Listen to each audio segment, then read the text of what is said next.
I believe it was yesterday, perhaps the day before, but it was the summer solstice, the official beginning, astronomical beginning of summer.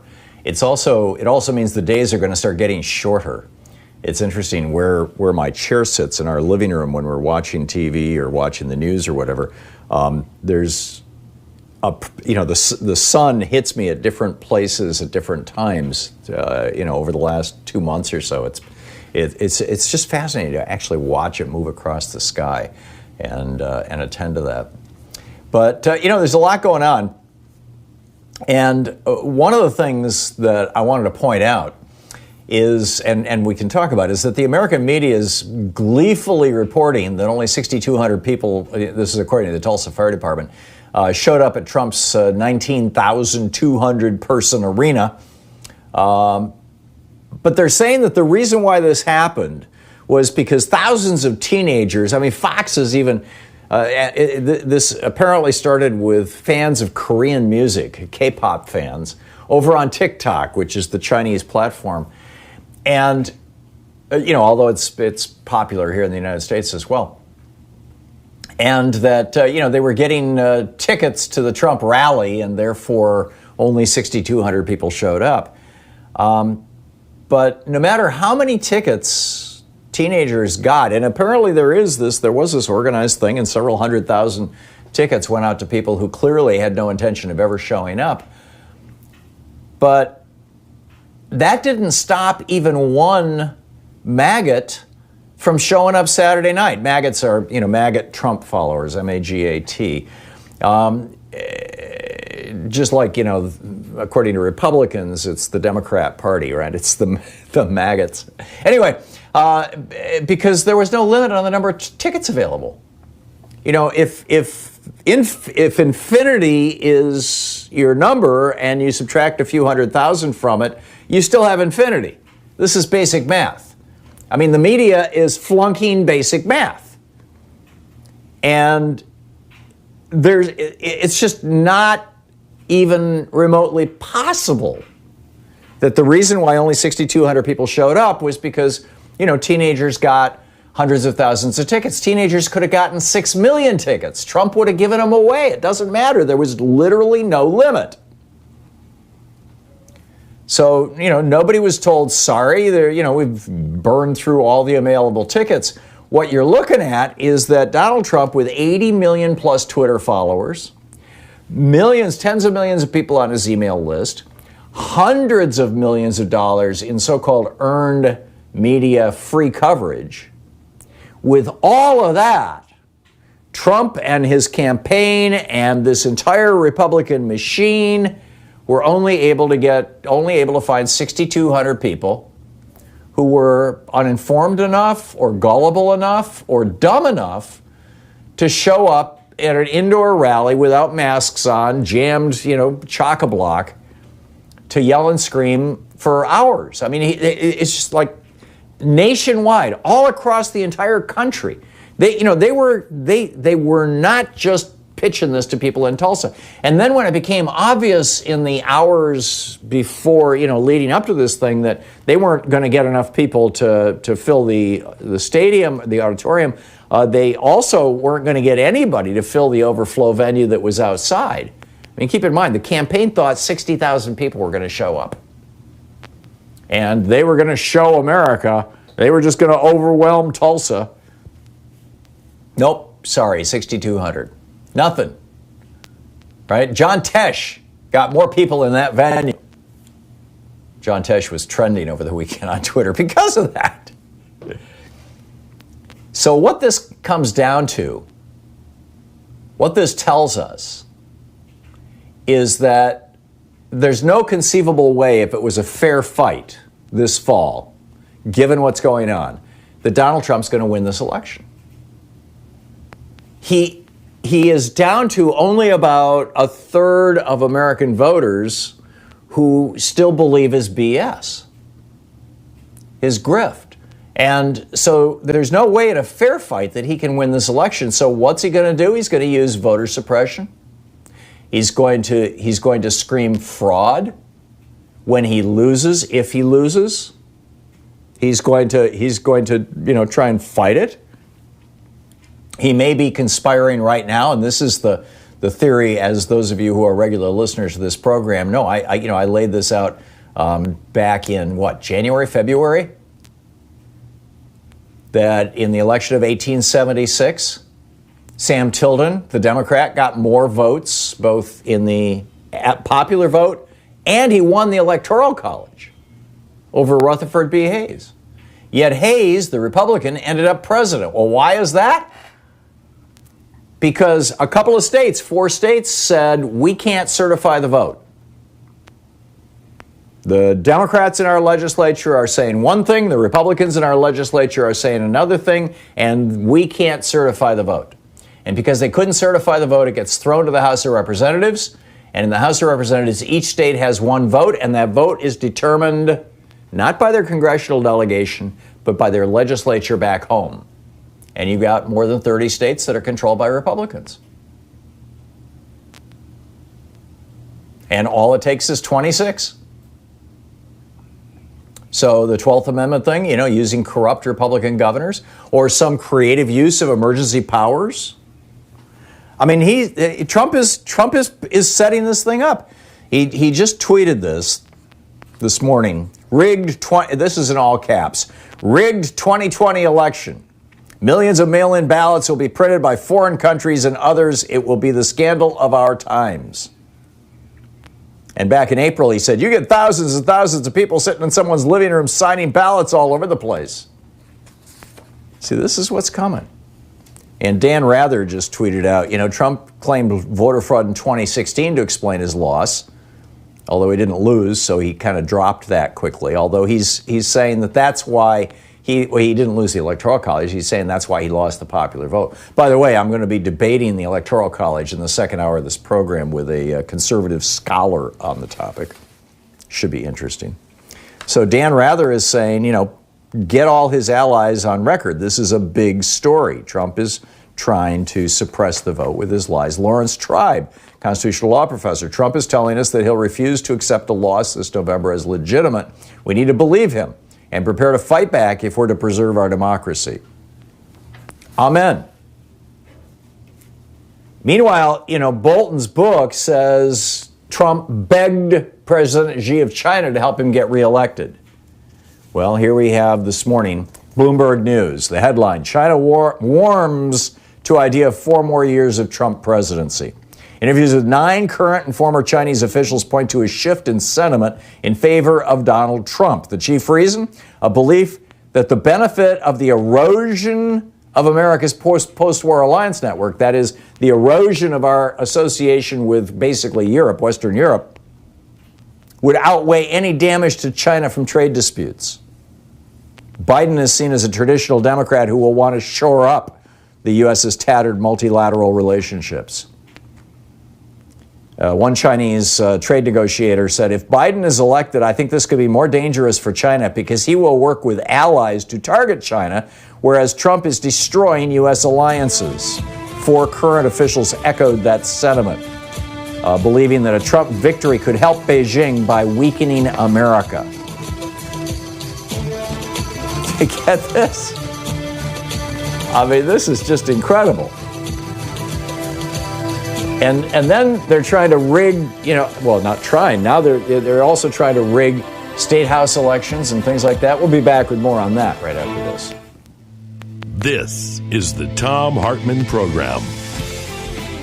Occupying the media 3 hours a day, 5 days a week, right here. It's the Thom Hartmann Program.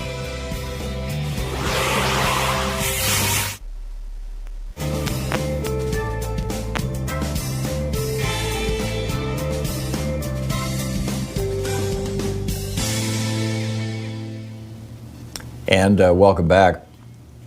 Ben in Dayton, Ohio. Hey, Ben, what's on your mind today? Hey, how are you? Good. What's up? So I'm not sure if you heard about the Bubba Wallace, the race car driver. I did. NASCAR? Yeah, they found a noose in his private area. And it has to be, one of the people who has access to that area, which is the insiders at NASCAR. And NASCAR has condemned this and said that they've launched an investigation. They've hired some private detectives, and they've also brought in the police. I think the where this story gets much bigger is when we find out who left that news. Well, my main thing here is just like, with everything that's been going on, between out in California, where people are being found, hanged or lynched essentially, and the whole sentiment that seems to be around it. I'm not sure if this is more of like not a message for us per se, but a message for other radical, like racist groups, if you will, sure, that are basically trying to say that they're not going to go down without a fight. And I know that sounds conspiratorial, especially in 2020. No, it's not at all, Ben. What we're looking at is the last gasp of the Confederacy. This is the old white racial order that is struggling for supremacy and survival. And I use the word struggling advisedly because the old white male social, political, and economic order still controls 95% of all the levers of power in this country, from positions as elected officials to heads of industry to heads of social and civic groups. I mean, you name it, it's still there, but it's starting to crack, and it's got some people freaked out. Oh, that's mainly like what I've been concerned about, because I would be in the demographic group that would be targeted by such displays of hate, and it's kind of like, yeah, you're not worried because of who you're around, but at the same time you never really know, and it's just like really sad. But anyway, yeah. Well, it goes beyond really sad. I mean, this is it's really destructive. I mean, on the one hand, I mean, it's really destructive what's going on, and principally because it's being cheered on by the guy in the White House. On the other hand, it's, I think, about damn time, right? We should have had this conversation in the 1950s after Brown versus Board. Hell, we should have had this conversation in the 1880s, 1877. I was about to say, I think when you go back to the 1800s, that should have probably been, before the whole Jim Crow thing. But yeah. I mean, I mentioned the Tilden-Hayes election. The reason that the Republican Rutherford Hayes ended up in the White House, even though he lost both the majority vote and the Electoral College vote, was because he agreed to pull the Union soldiers out of the South. He agreed to end Reconstruction. And because it was a Republican doing that, it had the imprimatur of legitimacy, and that's frankly when this conversation should have started. But obviously, it hasn't, and it's taken us 200 or 140 years since then. Ben, thank you for the call. It's almost 150 years. It's mind-boggling. It's really mind-boggling. We'll be back. It's 20 minutes past the hour.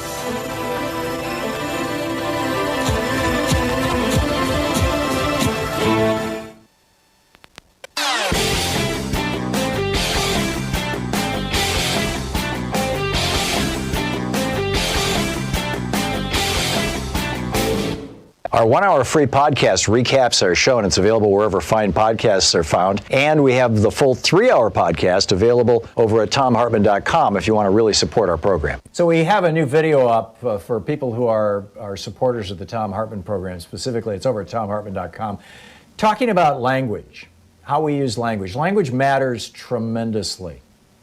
And we have chosen as a society, as a culture, as media, as political leadership, etc., not to refer to people like Steve Mnuchin, who threw thousands of people out of their homes illegally during the banking crisis, as looters, not to refer to Rex Tillerson, whose oil company has ravaged much of the third world, literally destroying people's lives, killing people, poisoning people. We don't refer to them as looters. We don't refer to the police who go into neighborhoods and kill people, minorities, particularly African Americans. We don't refer to them as looters, stealing their lives. But when black people rise up and say, no, enough, we call them looters. There's something wrong with this. Check it out. It's at thomhartmann.com.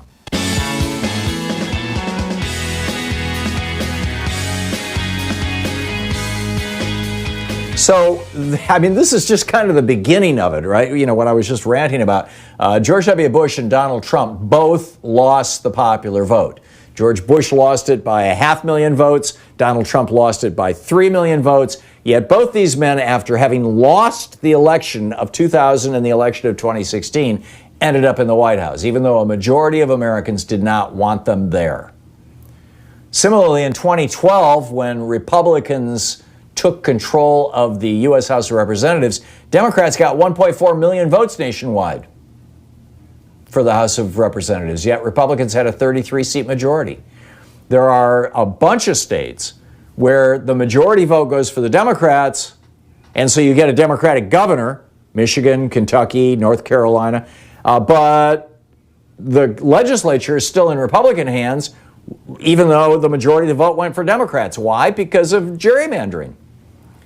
And now, according to reporting in The Guardian, corporations like Chevron and Citigroup are pouring money into Republican operations to not just maintain minority rule, but to expand minority rule.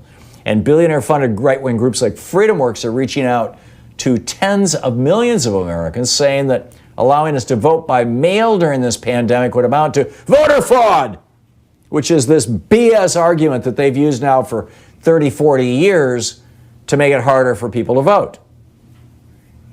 And this all at the same time that Bloomberg is reporting that China has decided they want Trump to stay in the White House. Russia wants Trump to stay in the White House.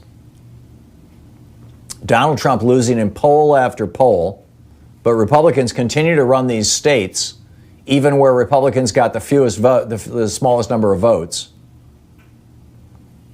And the Supreme Court has said, no, you don't have a constitutional right to vote. You know, if we don't get money out of our politics, and if we don't start to enforce the laws against foreign meddling in our elections, this could be the end of the American experiment in democracy. I don't think the stakes have ever been higher than this. China's saying, oh yeah, 4 more years? Yeah, just fine with us. And then we've got, you know, over the weekend, Trump and Barr firing Jeffrey Berman. Now, you know, who was the lead prosecutor at the Southern District of New York. Now, keep in mind, Preet Bharara had been the prosecutor there. He was appointed by Obama. When Trump came in, he met with Preet Bharara. I'm sorry if I'm mispronouncing his last name.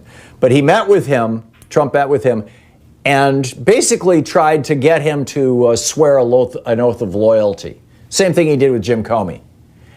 And Preet said, no, I'm going to be independent. And so Trump fired him.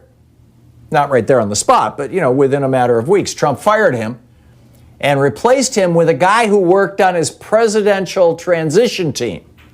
A guy who he knew, a guy who was a big Trump supporter, a guy who had put money into the Trump campaign. That was Jeffrey Berman. He was a Trumpista. And so Trump put him in as number one guy at the Southern District of New York. And then turns out he was actually a good prosecutor. He went after Michael Cohen, you know, a bunch of cases that really upset Donald Trump. And now they've fired Jeffrey Berman. And for the short term, he's being replaced by his assistant. But I'm telling you, they're going to fire her too. It's just going to be a week or so. They're going to fire her because they're going to get Jay Clayton in there. And, you know, they very much want Jay Clayton in there. And the reason why they want Jay Clayton in there is because Jay Clayton is the former lawyer for Goldman Sachs and JP Morgan Chase, who are being investigated by the Southern District of New York. Pam and Russ Martins over at Wall Street on Parade, the headline, as Goldman Sachs and JP Morgan face criminal probes, Barr fires top prosecutor, tries to replace him with the bank's former lawyer, Jay Clayton. Now, it could be that.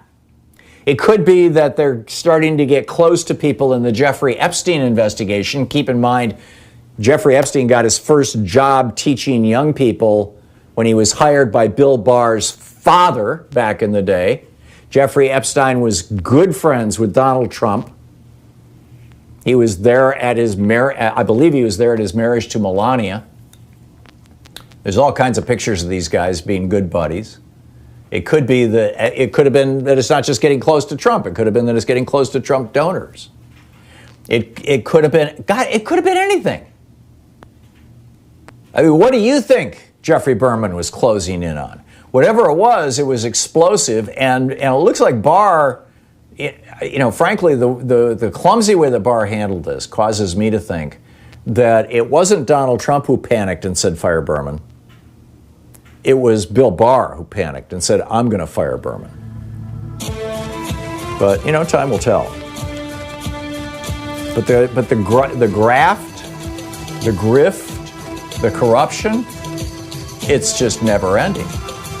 So let's talk about this. Why is the media saying, well, Trump got punked by teenagers, as if to say it's not true that Trump can only get 6,200 people? I mean, that's the real story here, is it not? You're listening to the Thom Hartmann Program. Call 202-808-9925. That either the Trump followers have figured out the coronavirus is real, or they're not buying his BS anymore. Which do you think it is?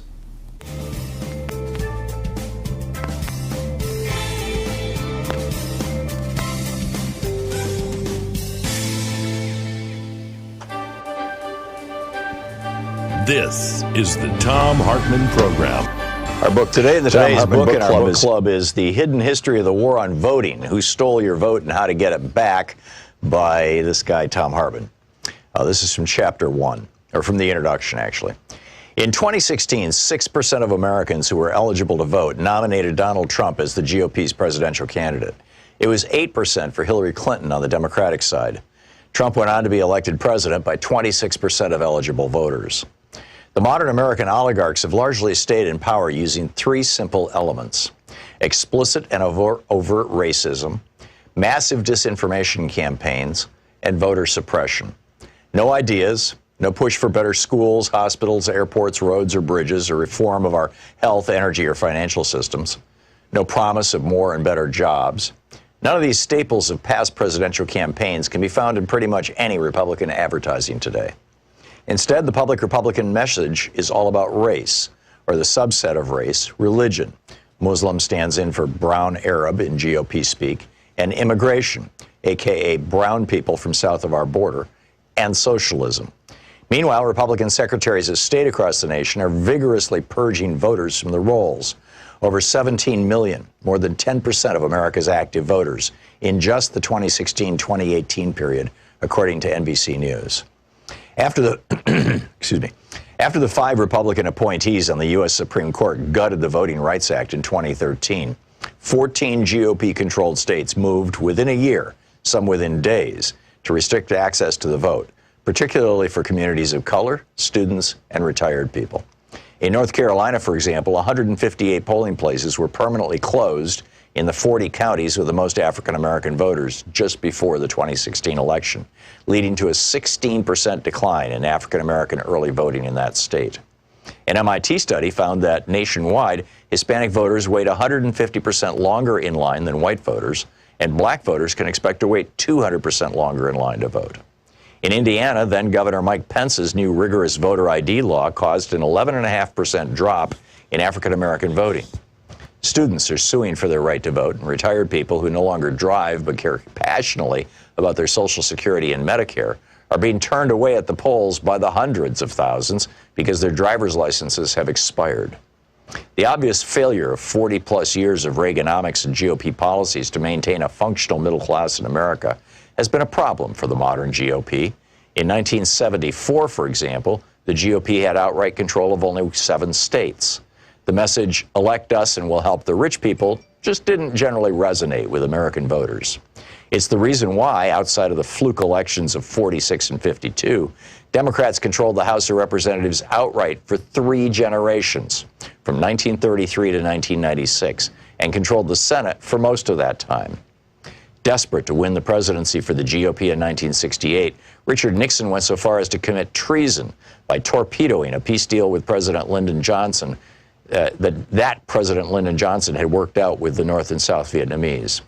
According to Abul Hassan Bani Sadr, then president of Iran, Ronald Reagan did the same thing by cutting a deal with Iran whereby they would hold on to the U.S. embassy hostages until after the 1980 presidential election, torpedoing Jimmy Carter's chances of re-election.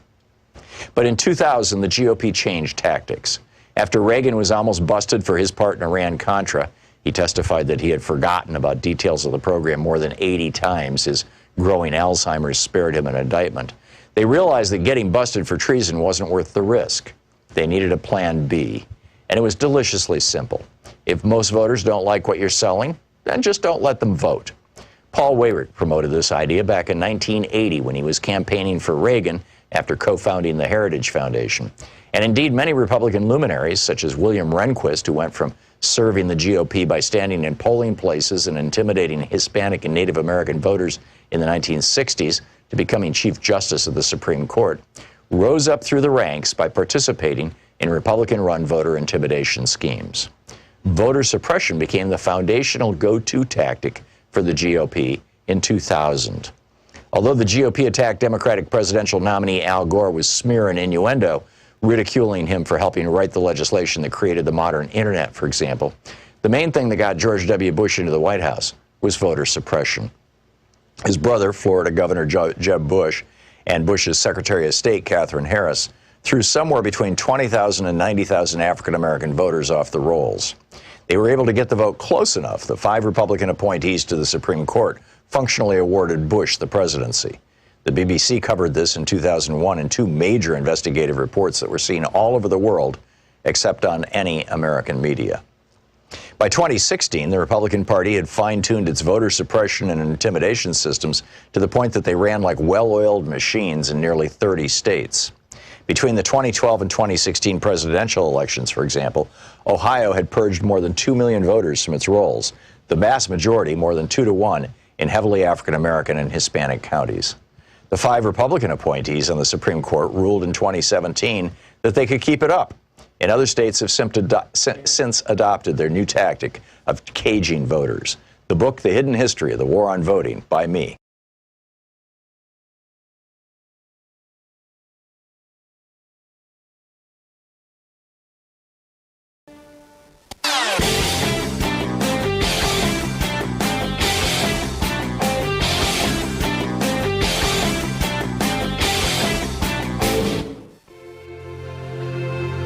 This week on The Science Revolution, about that happiness. Is it time to stop being so careful? Is spontaneity the key to happiness?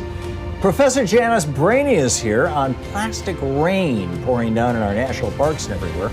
Tony Corbo with Food and Water Watch drops by to warn Americans the USDA is trying to outsource chicken processing to China and what that means. Tune in wherever you find fine podcasts.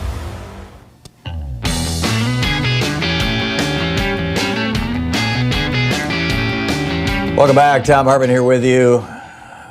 Boy, just some of the stuff that's popping up in the headlines. A protester in Columbus, Ohio, in a Black Lives Matter protest, a man who had no legs. He had prosthetic legs.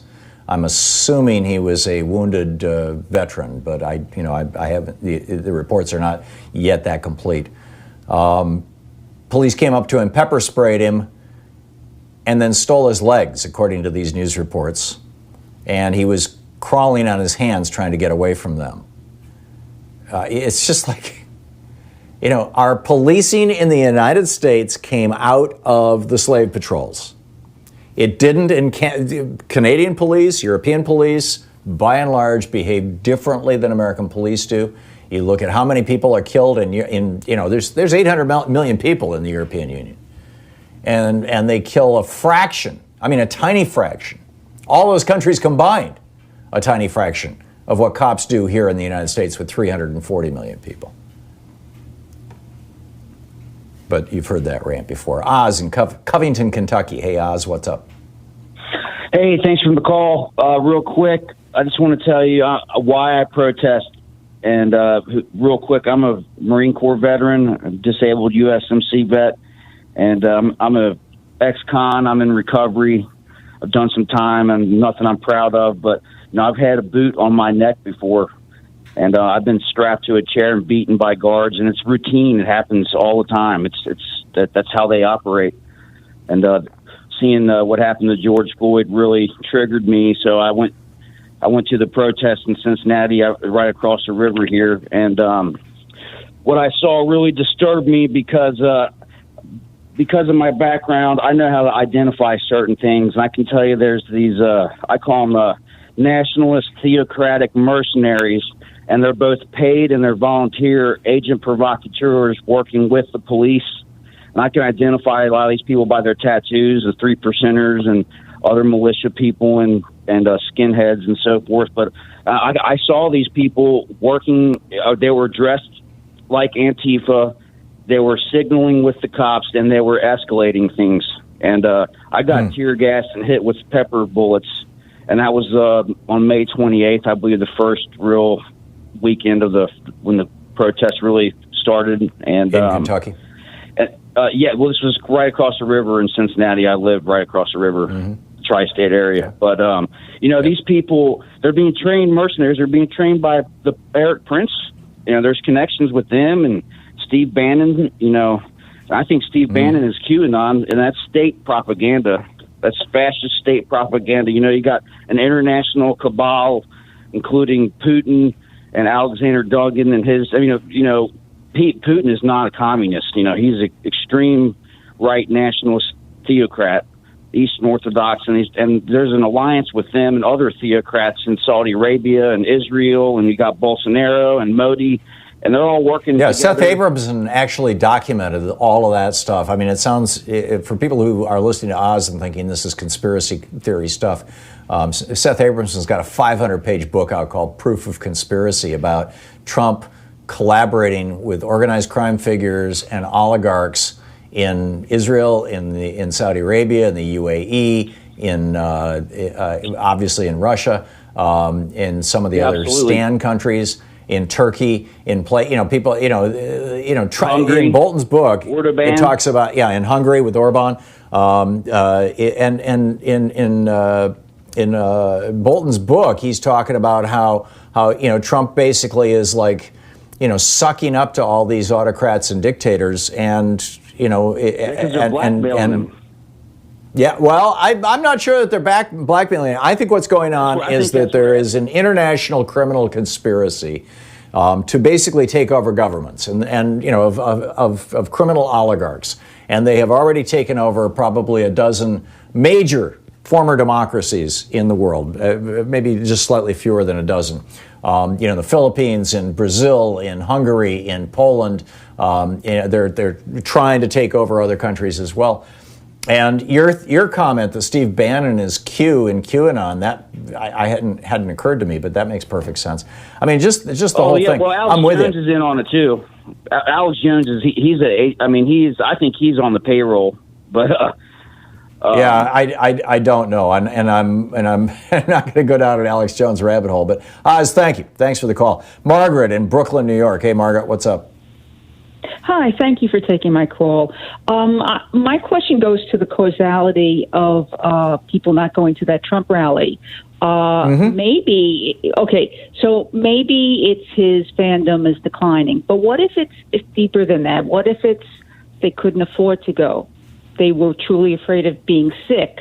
They were afraid of the protests. And how does that bode for the general U.S. economy altogether? Because I'm in Brooklyn. I watch YouTube videos of what's happening in the city, New York City. And I lost track. I don't know if we're in phase 1, phase 2 are opening up. But you see these videos, and the streets are still empty. The Starbucks is still empty. 40 million plus people out of work. I think the $600 plus bonus is ending at the end of July. How much of this is the economics? People can't even afford to go to a rally. Right. I think it may be a good chunk of it, Margaret, and the fact that people are afraid of getting sick. I'm guessing that the coronavirus probably accounts for somewhere between 2/3 and 3/4 of the people who didn't show up with Trump, and disillusionment with Trump may account for the remaining, 1/3 to 1/4, maybe even less than that. And I think that your point is really well taken. I've been I've started to write this op-ed 3 or 4 times now, and I've never finished it, about how the economy is going to be permanently changed as long as we are following the Trump doctrine. The Trump doctrine being that testing and contact tracing are really not all that important. When you look at countries like South Korea, Australia, New Zealand, Iceland, the Scandinavian countries, Norway, Denmark, that have largely beaten the virus. I mean, they're still having outbreaks and pop-ups and here and there, and Beijing right now is in lockdown. We're seeing that in China.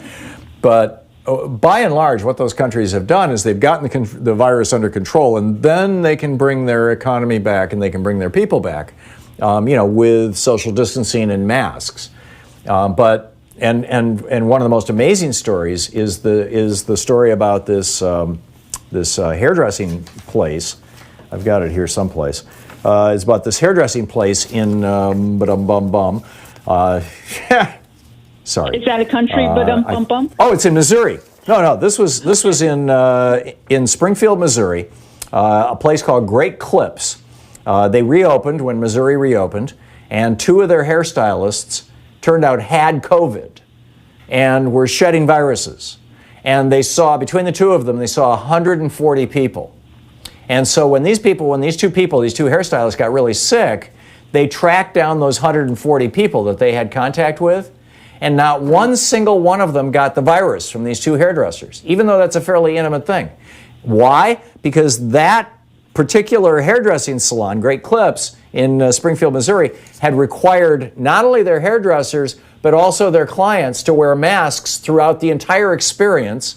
They had put they were using every other seat or stool or whatever they call those barber chairs, whatever they call those things.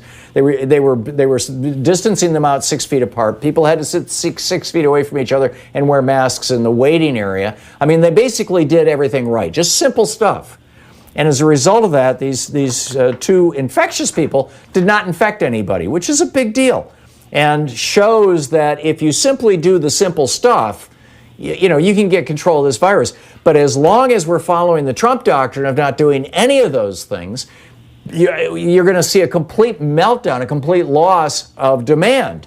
People are afraid to go out of their homes. They're afraid to go into stores. They're not buying things. They're not going to restaurants because they don't feel safe.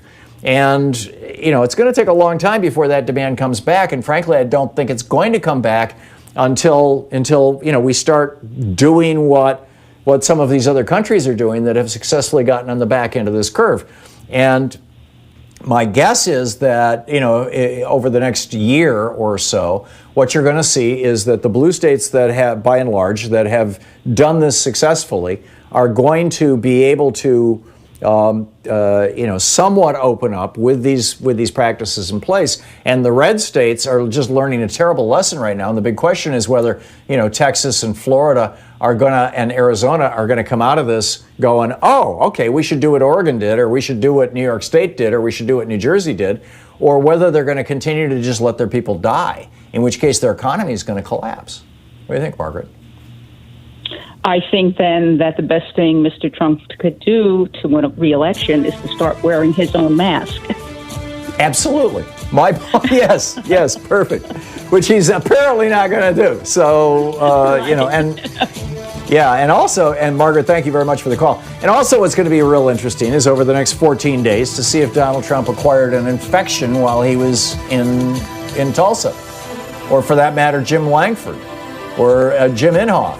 Or the governor who is there without a mask. You're listening to Thom Hartmann. Visit ThomHartmann.com for audio and video archives.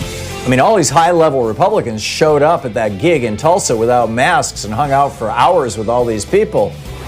This could get really messy in a few weeks.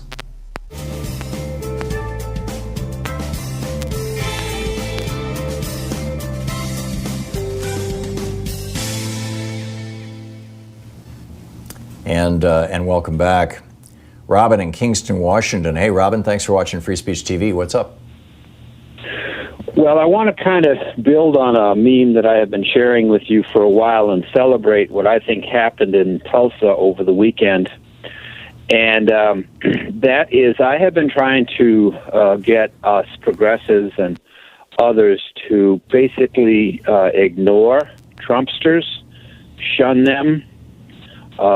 Having debates and discussions with them is really pointless. They're really cast in their ways and thoughts and are unlikely to change. I'm not sure that's true, Robin. If that was true, the almost 50% support that Donald Trump had 2.5 years ago wouldn't be 30% right now. They're not Trumpsters. You still have 95% of the Republicans. I didn't say Republicans. I said Trumpsters, okay? And it's the Trumpsters that go to the rallies, and I think the best statement that we could make nationwide as progressives, liberals, Democrats, or whatever, is to not go to protest outside any of his rallies and just not show up and shun him. He needs attention. And if we take that, that's what Germans did in 1937 when Hitler had his Nuremberg rally. There were no protests, or there were some small protests, and those protesters were dealt with brutally. We're not in 1937 anymore. We're not in 1937. We have studied the growth of Nazism and all that kind of stuff beforehand. And we have failed to learn from it. This is a tactic and a strategy. This is something we basically, in my opinion, should do. The more energy we turn into supporting our own points of view and the positive side of our hearts, and the less energy we use to defend our, to touch our bad side of our hearts and overreact to Trumpsters and this really horrible regime he has created, the more successful we're going to be, not only in the fall, but going forward. We should be using our time and energies doing what we want to have happen in our own self-governance, and stop just reacting to every Trump's tweet and whatever. Robin, that's sort of like saying, we're sitting here in this restaurant and, hey, the kitchen's on fire out there, but this salad sure is good. Let's talk about the salad. I'm not willing to go there, Robin. I'm sorry. Bruce in Austin, Texas. Hey, Bruce, what's up? Hey, Tom, love the show. Hey, so you were having a discussion on Friday about the school books in Texas, and let's not forget it's the religious right that took over the school board and really tried to sour down what was going on in textbooks. Like women with briefcases was an assault on them. Like it was just horrible what they did, and they're still there. But so I was in the middle of that stuff and watched it and couldn't believe it. The second thing I wanted to say was the pull yourself up by your bootstraps reminds me of when Douglas Adams said you learn how to fly by throwing yourself at the ground and missing. And I think maybe they're just being funny and they don't know it. And that's all I really wanted to say. And thank you for the show. I love this show. Sure. Thank you, Bruce. Thank you very much. And thanks for watching us on Free Speech TV. Douglas Adams, boy, it's been a long time since I've even thought about, the Hitchhiker's Guide to the Galaxy and all that. Bruce, thank you. And apologies if I got the title wrong. I'm pretty sure that was the title. Anyhow, it's coming up on 10 minutes before the hour. It's the Thom Hartmann Program, the True People's Media. We'll be back with more of your thoughts, as well as mine, and a little of the news of the day right after this. And by the way, in our third hour today, I'm going to get into in depth Trump's big grift. Stick around.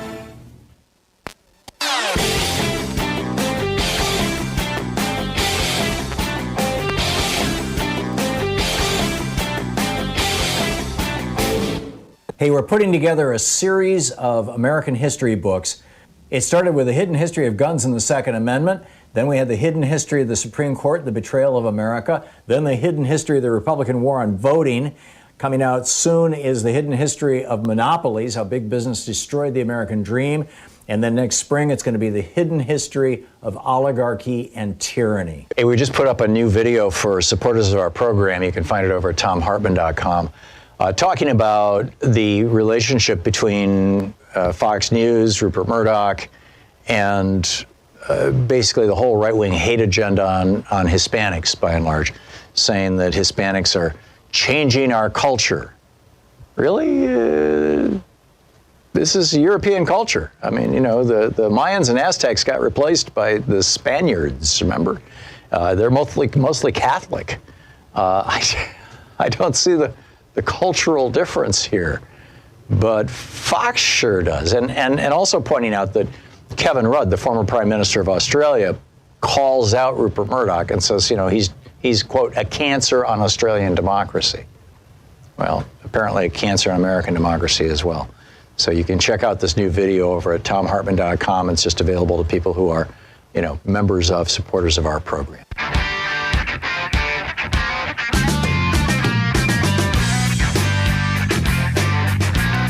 Welcome back. Jerry in San Francisco. Hey, Jerry, what's up?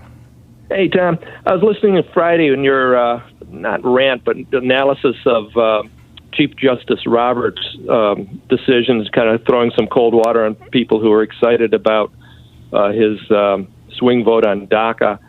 And he didn't rule against Trump on DACA. He ruled against Trump's lawyers filling out the paperwork wrong and said, here's how to fill it out right, which Trump pointed out in his rally on Saturday. That's right. And so I looked up and I said, well, let's see where he was on swing votes as Chief Justice. He was the swing vote and went with the right wing 11 out of 15 cases since he's been Chief Justice, voting with Kavanaugh 89% of the time and Kagan and Sotomayor 10% of the time. So this guy's no liberal. Record. But and he's not Earl Warren. He's not somebody who is simply having an epiphany and deciding, gee, I'll do the right thing. He's just a Republican hack, John Roberts. Yeah, and always has been. Right, and so we have two cases coming up. The June Medical Services versus Russo, a big time reproductive rights case that comes out of Louisiana.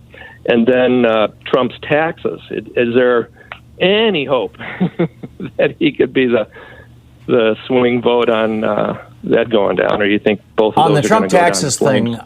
On the Trump taxes thing, I don't know enough about how that case is constructed and what the specific arguments are to give you an informed, opinion, Jerry. Yeah. On the healthcare case, what you're looking at is the court hearing arguments that are virtually identical to arguments they heard a couple of years ago when they, and I'm sorry I don't have the information right in front of me, but it was in Texas, as I recall, and the court narrowly upheld the right of of a woman to get an abortion in Texas in that case. Wasn't Kennedy the swing vote on that one? I think so, but I'd have to go back and look. I don't want to just say without being certain. Sure. And Kennedy, of course, has been replaced by Kavanaugh. And so there is every reason to believe that what's going to happen here is that women are going to lose their right to an abortion at the state level. And and it's just, it's not going to be a good thing. And with regard to Trump's taxes, like I said, I just don't know. But I'm very concerned about that case. And we will probably hear that decision this week. From what the case has already been argued. So, I think they kind of softened us up with some anti-Trump decisions, and then they're going to hand out a bunch of pro-Trump decisions on the back end. But, we'll see. We'll see. Anyhow, Jerry, thanks for the call. I'm sorry I don't know about the taxes one. I have to do my own deep dive on that. Sam in Canton, North Carolina. Hey, Sam, what's up? Last year, I started looking up the figures of the venues that Trump was not filling up last year. Now, last year he was speaking at venues that would hold 5,500, maybe 7,500 people, and he was not filling those venues up. He was maybe two-thirds of the So for Saturday, he was trying to fill a venue that held 19,000, and he again averaged, came up with about 6,000 people, which is what he was doing last year. What genius decided that he could fill a venue of 19,000 people? This is just Brad Parscale. Usual lies. It's just not. Yeah, whoever decided that needs to be job hunting. One other quick thing about this. One other quick thing. The University of Tulsa, their Golden Hurricanes is the name of their football team. Last year averaged 22,541 ticket sales per game. So Trump did about a third of what and that's not even a big school program. They get on national TV every now and then when they're playing some big school. So he's not even as popular there as the football team is. And as I pointed out, John Tesh filled that venue, in the last couple of years, but Trump couldn't pull it off. So did Nickelback and Sean on that. Yeah. So, Trump is now planning on going to Arizona. He's going to, I think he has announced that he's going to Arizona. I don't know if he's going to try and do a rally. He's talking about giving a speech, and who knows what that means. Is there some, local right-wing sheriff's association that's having a convention that has invited him to speak, or is he going to try something? We'll learn that probably as this program goes on or later in the day today. I think, go ahead. He did speak at a high school basketball gymnasium in South Carolina last year. that held around that he might have filled that one up, but that only held with 1,000 people. Yeah, or a few hundred. Yeah, I think the bloom is off the rose. I think what you're seeing is that the people who are still following Trump are the ones who have burrowed into this bubble world that Steve Bannon and Mark Zuckerberg have provided to Donald Trump and his buddies, and that 95% of Republicans still support Trump, but millions of people no longer say they're Republicans, which bodes really poorly for Republicans in the House and Senate this time around. They're starting to freak out. We'll be back. We're going to debate the Electoral College right after this. Stick around. You're listening to Thom Hartmann.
So we've got a new video up for regular supporters of our program over at ThomHartmann.com, and this is about just a totally bizarre story about these three guys with no VA experience, not even veterans, who are all big shots down at Mar-a-Lago, that Donald Trump has put in charge of the Veterans Administration functionally. And their association, one of them is the head of Marvel Entertainment, their association with Johnson & Johnson and the New York Stock Exchange, and Johnson & Johnson, the big drug company, taking this very, very cheap chemical, ketamine, tweaking the molecule a little bit, and rolled out as a new anti-suicide drug, Spravato, that in clinical trials caused 6 people to die, 3 of them by suicide, and none of the people taking the placebo to die. And now Trump is telling the VA, you have to buy this highly inflated price drug from Johnson & Johnson. And the Democrats want to know what's up with the VA crowd guys. Check it out. It's at ThomHartmann.com. Thank you.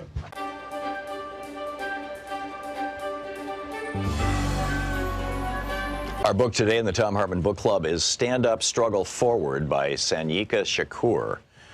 This is a book that was written back in the late 90s, but it's still very, very timely.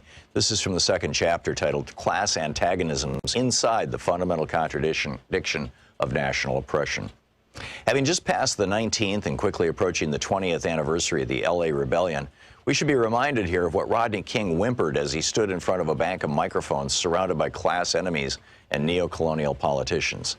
We should remember how he'd been dressed in that non-threatening cardigan sweater, white shirt, and black tie, how his hair had been tortured into submission by a jerry curl. We should reflect as well upon how timid and spooked he looked, and on how concerned and stern those who flanked him were as well.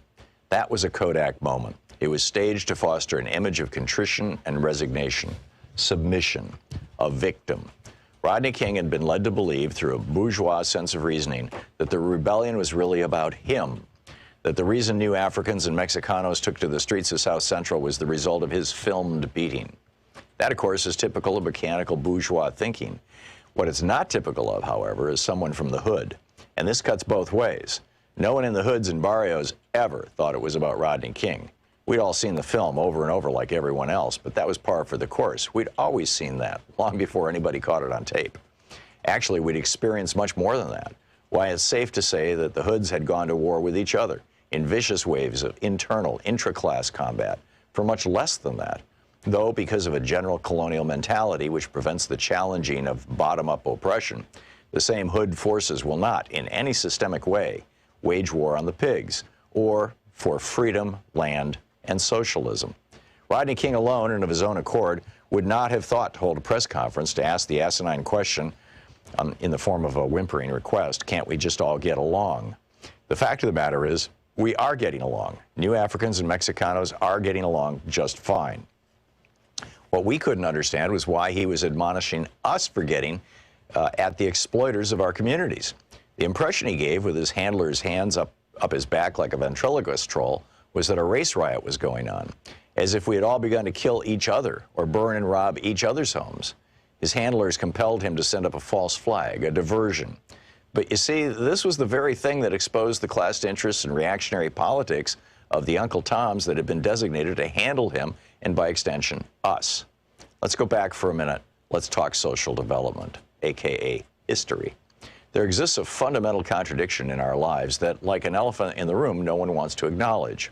As a consequence of the war waged upon various African nations by European powers, those of us captured and kidnapped were taken out of our own self-determining social developments and violently forced into Euro-American history. This is not simply a clever play on words. This is a reality. We lost the ability to control our own destiny. Read that again. From that time until now, the fundamental basic contradiction between the U.S. oppressor nation and our own oppressed and colonized nation has been the governing imperialist relationship, which is to say, us not being in control of the qualitative factors that determine our lives as a people, as a nation. Our tradition of struggle against this fundamental contradiction has taken many forms, some hidden or obscured, some open and hostile. But all of these have been open to resolve the fundamental contradiction and to regain our independence. While there have been some bona fide struggles to resolve the contradiction, there have also been reactionary neocolonial struggles waged by internal enemies loyal to the oppressor nation and culture that have tried time and time again to subvert and control our destiny for the benefit of the capitalists. They've come among us, always imposed from above, stirring up emotions and giving lip service to progress, equality, justice, and prosperity. These always within the colonial confines of the oppressor's arrangements, and none collectively ever materialize. Because without a resolution of the fundamental contradiction, that is the freeing of our productive forces from U.S. imperialism and the governing of our own affairs, we'll remain a minority within the American system as opposed to a majority in our own, and subjected to the established bourgeois social contract, i.e. colonialism, neo and post. We can parade all through the empire with black congressmen, black mayors, black governors, black police chiefs, black Supreme Court justices, hell, even a black president. And absolutely nothing will alter the genocidal relationship that governs our national oppression here, because the blacks are part of the colonial apparatus. They have made a strategic alliance with the capitalist imperialists to act as go-betweens in our oppression and exploitation. This is a conscious class stand. The black petty bourgeois is not innocently confused, like, say, Mrs. Jackson across the street is, about our national oppression, about the existence and subjugation of New Africa. They are well-read, have traveled in our experience. They've just chosen sides against us and in favor of our historical enemies. And the sooner we recognize and internalize this, the better off we'll be. Black ain't nothing but a color. As a designation of our national identity, it has played out. It is a superficial understanding at best and a foolish and dangerous analysis at worst. We have no collective control over the qualitative factors which determine our lives. We do not, in other words, control our destiny, not as a people or a state. The book is Stand Up, Struggle Forward by Sanyika Shakur.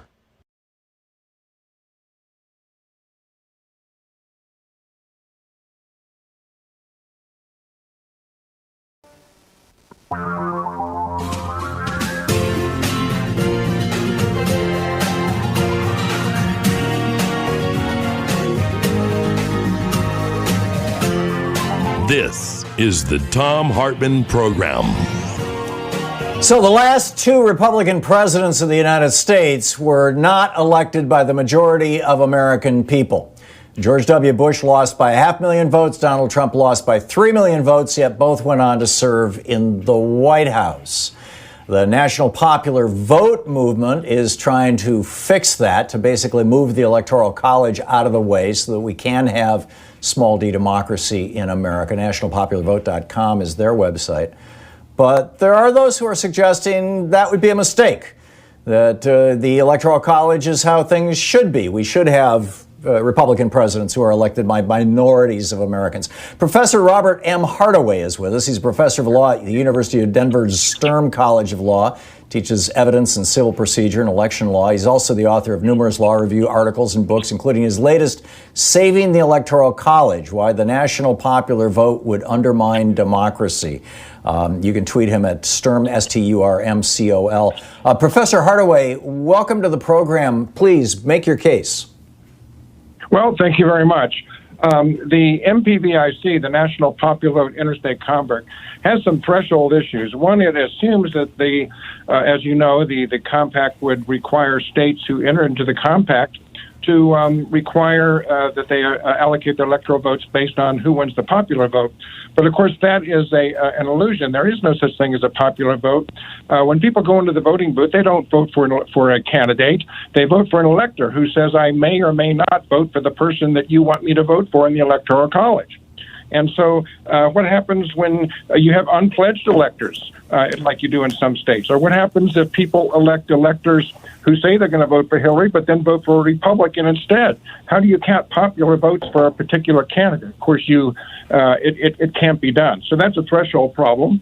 And of course, like the French system, which is a popular vote system based on the Russian popular vote system, when you have that system, at least you have a runoff. In 2017, France elected a candidate with only 23% of the vote in the first round.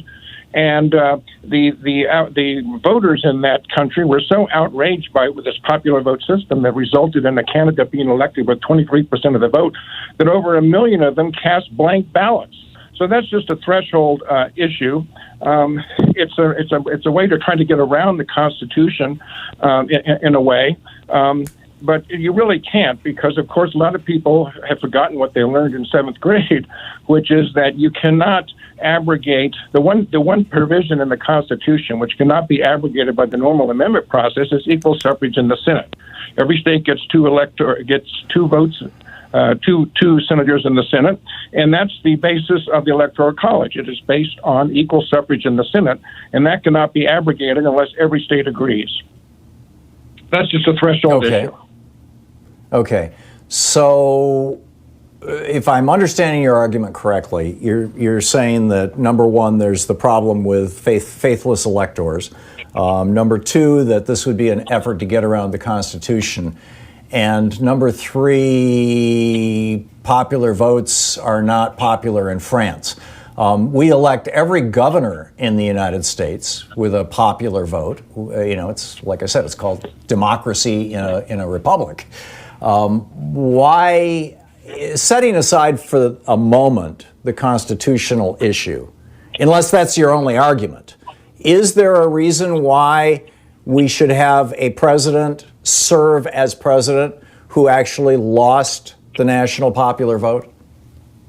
Well, again, you forgot my fourth item there, which is there is no such thing. There is no such popular vote. But assuming you get around that problem, it was actually John F. Kennedy who in 1956, in his famous speech, some people have forgotten it, defended the Electoral College. At that time, Republicans were convinced that the Electoral College favored Democrats, and the New York Times reported that actually Kennedy had been elected by the Electoral College, but not by the popular vote, that Nixon had won the popular vote.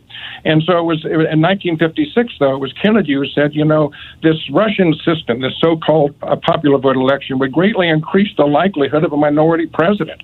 It would break down the federal system. You're calling this the Russian system, and yet this is, when the Constitution was written, outside of the president, and outside of senators, I guess, at the federal level. But the system that was set up, the American system, was when the majority of people vote for somebody, that's the person who serves.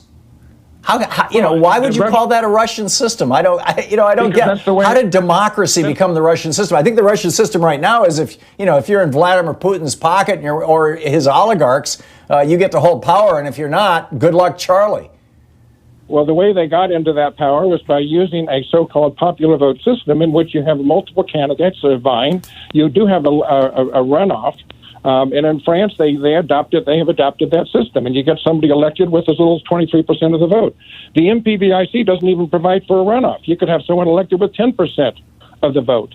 But it was John F. Kennedy who was the Republicans. So your final argument is that back in 1956, a Democrat spoke well of the Electoral College. Do I have that right? Not all of them, but the Republicans. What am I missing here, Professor Hardaway? I'm arguing that democracy is a good thing, that the majority, that this is a fundamental American value. That, if you go back and you read the debates in Madison's notes on the Constitutional Convention, which I'm assuming you have, I have, in fact, I wrote a book about it, you get the main reason they put the Electoral College into place was because it took 3 days for a guy on horseback to get from Washington, D.C. to southern Georgia. That they were concerned that men of low character, to quote Alexander Hamilton in the Federalist Papers, that a man of low character might end up president because voters weren't close enough to that person to figure out if a scam artist was trying to worm his way into the White House. I don't think that's a consideration any longer. No, I've heard that too. No, the real reason was because the nation was breaking apart. George Washington didn't even want to go to the Constitutional Convention. He said that the small states are threatening to form their own little country because they're not going to be overwhelmed by the big states that are bullying them with the notion of a. But this is not 1787, sir. We're talking about right now, 2020. Why? You have not answered my question. Why should Americans want to have a system where the guy who gets the fewest votes wins and serves as president? Why? Because for the same reason that 2017 showed why that system is terrible, why you elect somebody with as little as 23% of the vote. It's not democratic, it's just the opposite, which is what JFK pointed out. And once he pointed it out, the Democrats backed off. Why should Americans why should Americans be happy with a person who loses an election being the one who serves in the White House? Well, I don't think people are unhappy just because JFK got elected in the Electoral College and Nixon was defeated. I don't think people he won the popular vote too. Nixon won the popular vote. Yes. Nixon won the popular vote. I thought Kennedy won the popular vote in 1960. No. Oh, really? So we've got three presidents now. We've got three presidents who served as minority presidents. I'm not happy about any of those then. It seems to me like this is supposed to be a functioning democracy. JFK answered your question, though. He said the direct election would increase the possibility of a minority president. The French learned that the hard way. It would break down the federal system in which the states entered the Union, which provides a system of checks and balances that ensure in no area, and I underline area, or group shall obtain too much power. And he quoted Madison. So you're concerned that because Hillary Clinton got 3 million more votes than Donald Trump, we've got to check that Democratic Party power by putting Trump into power, even though he got fewer votes. They didn't. There were no popular votes. They voted for electors, and many of those electors didn't even vote for the person that they were pledged to vote for. Professor Hardaway, I guarantee you 99.9% of Americans who voted for the name Hillary Clinton or the name Donald Trump did not realize they were voting for an elector. You know that, I know that. That's but I'm sorry, we're out of time. It's an illusion. Professor Robert Hardaway. It's based on that illusion. I got it. Okay. Well, thanks for dropping by, sir. It's a fascinating conversation. I appreciate you taking the time. We'll be right back. This is the Thom Hartmann Program. 15 minutes past the hour, back with your calls and the news of the day right after this.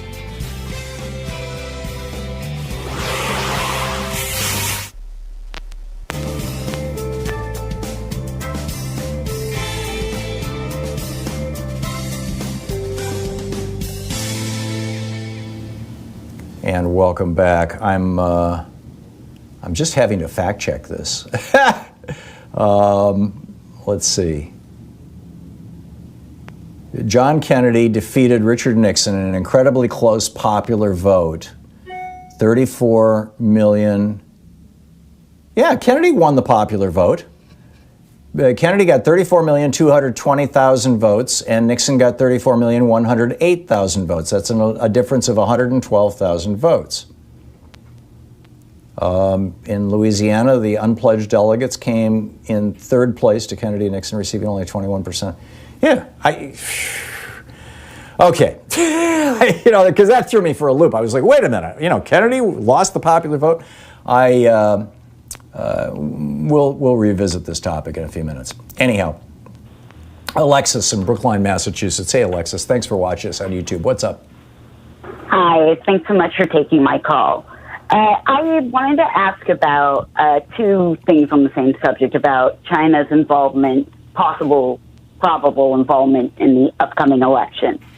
First of all, could the voting machines that are made in China, that are newly brought to our country, could those play a part in some kind of, last-ditch, we're going to lose, we can use this fail-safe to ensure that we win? And then also, is Trump's bravado recently against China, could that also be a plan he had made with Xi Jinping to make it seem like there is nothing going on here, that there is no problems? Because as you know, China also has been doing America planted the virus, their thing too. So could this have been a deal that they had made? Yeah. I suspect, first of all, with regard to the voting machines, yes. I mean, that's a very large concern. Most of our electronics are made in China. It's starting to freak out the military as well. The whole Huawei thing, is not good news, that the Trump administration is caving to China on Huawei. But the voting machines are made in China by and large. I believe all of them are made in China. And that should concern all of us. With regard to Trump making a deal with Xi, saying essentially, I'm going to attack you in public, wink, wink, nod, nod, in private, we all know what we're working for, which is the end of democracy and a rise of oligarchy. Yes, I absolutely believe that that's exactly what's going on. And Bolton's book confirms that in some part. And, it's very, very troubling, Alexis. And I'm just shocked. If Obama was accused of these things, or any Democrat was accused of even 10% of what Trump is doing, the Republicans would be screaming treason. They'd be calling for, firing squads. The rhetoric would be not even a question. Oh, yeah. I mean, just and now you've got Jerry Nadler, the chairman of the Judiciary Committee in the House, where impeachment originates, being asked, well, should we impeach him again, and should we impeach Bill Barr? And he's like, nah, it'll be a waste of time because of the Senate. I don't think it's a waste of time. Yeah, absolutely. And frankly, thank you, Alexis. And I don't think it's a waste of time, even if you don't succeed in removing them, to put on the historical record for all time that these guys are corrupt. I see nothing wrong with it. And I don't think it's a waste of the Senate Judiciary Committee's time either. They got plenty of time. Let them do it. We'll be back.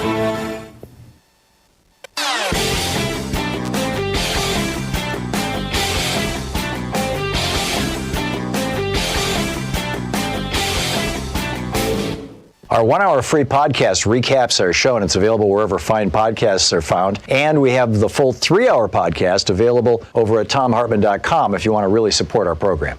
So we've got a new video over at thomhartmann.com for people who support our program. It's about private equity firms. Mitt Romney's company, Bain Capital, and Steve Schwartzman's Blackstone, and some of these private equity groups have long been considered risky investments. I mean, billionaires put money into these things. But and sometimes they produce really high returns, but they also have huge fees, and they operate kind of like a black box. There's all kinds of hidden stuff. And what they have been salivating about for years, Schwartzman talked about this just a few days after Donald Trump was inaugurated, was they wanted to get their hands on people's 401ks and IRAs, people's retirement money, their pension funds. And it's been illegal. And Trump and Eugene Scalia, the head of the Labor Department, just legalized this practice. The consequences could be dramatic. The video's over at thomhartmann.com.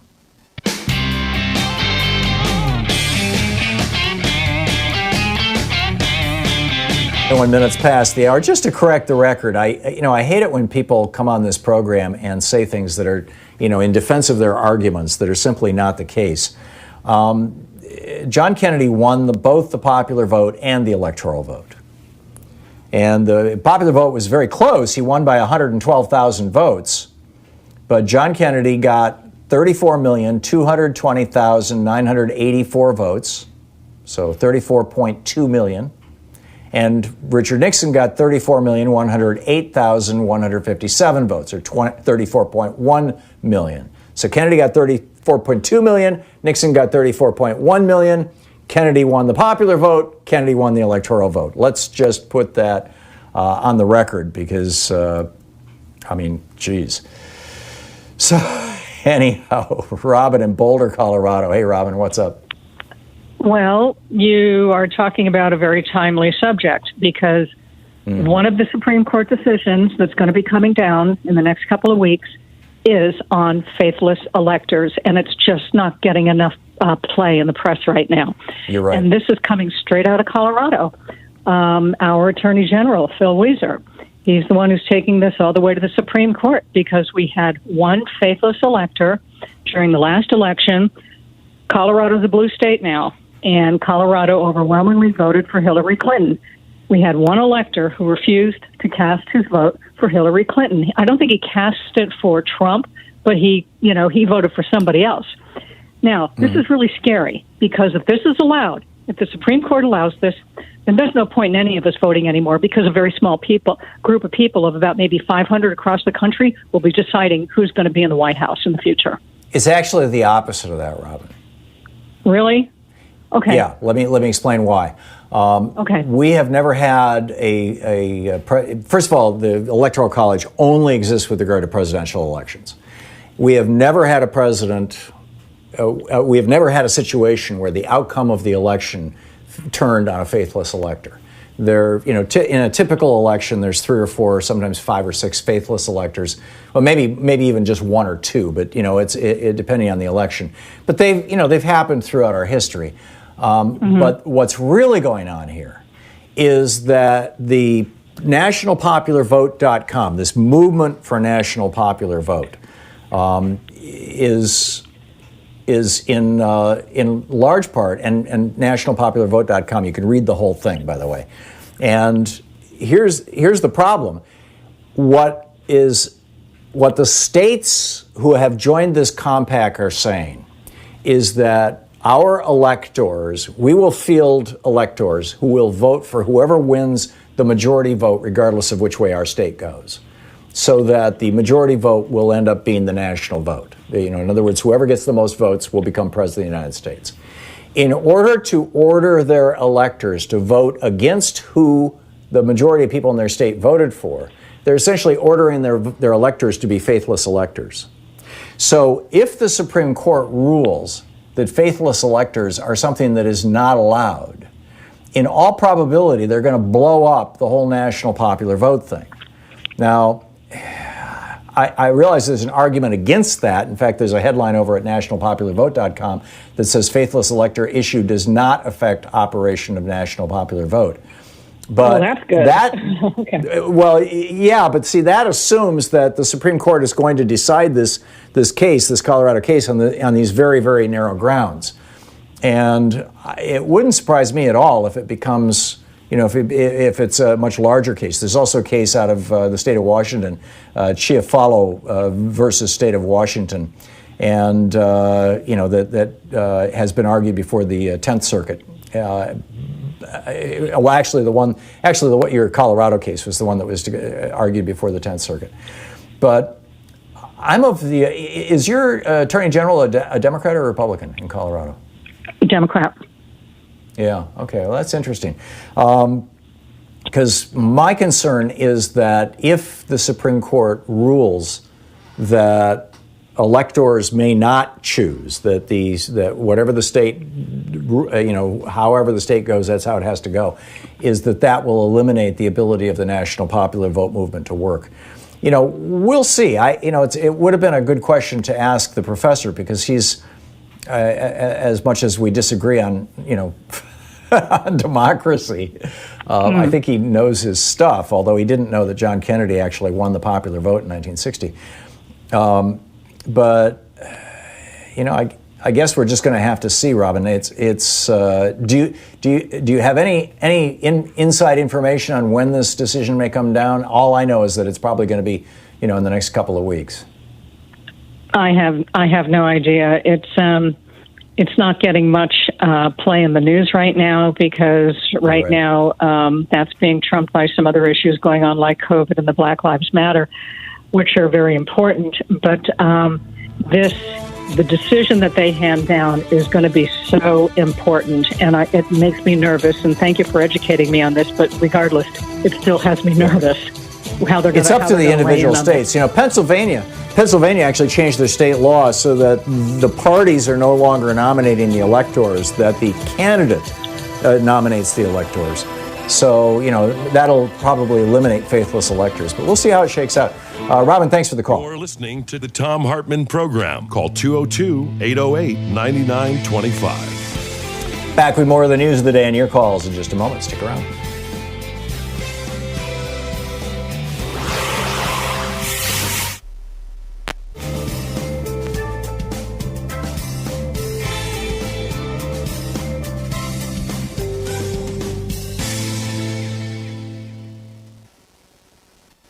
This is the Thom Hartmann Program.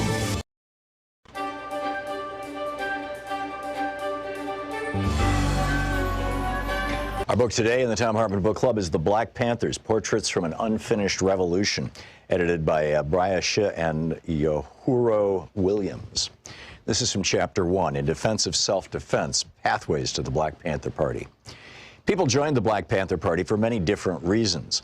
The moment of politicization was different for everyone, but a few were commonly shared, including the 1963 bombing of the 16th Street Baptist Church in Birmingham, Alabama, and the 1965 Watts Urban Rebellion. A more general sense of frustration and alienation compelled others to join the Panthers' ranks. The party exerted enormous pull on the imagination of the members, especially those who had experienced police brutality.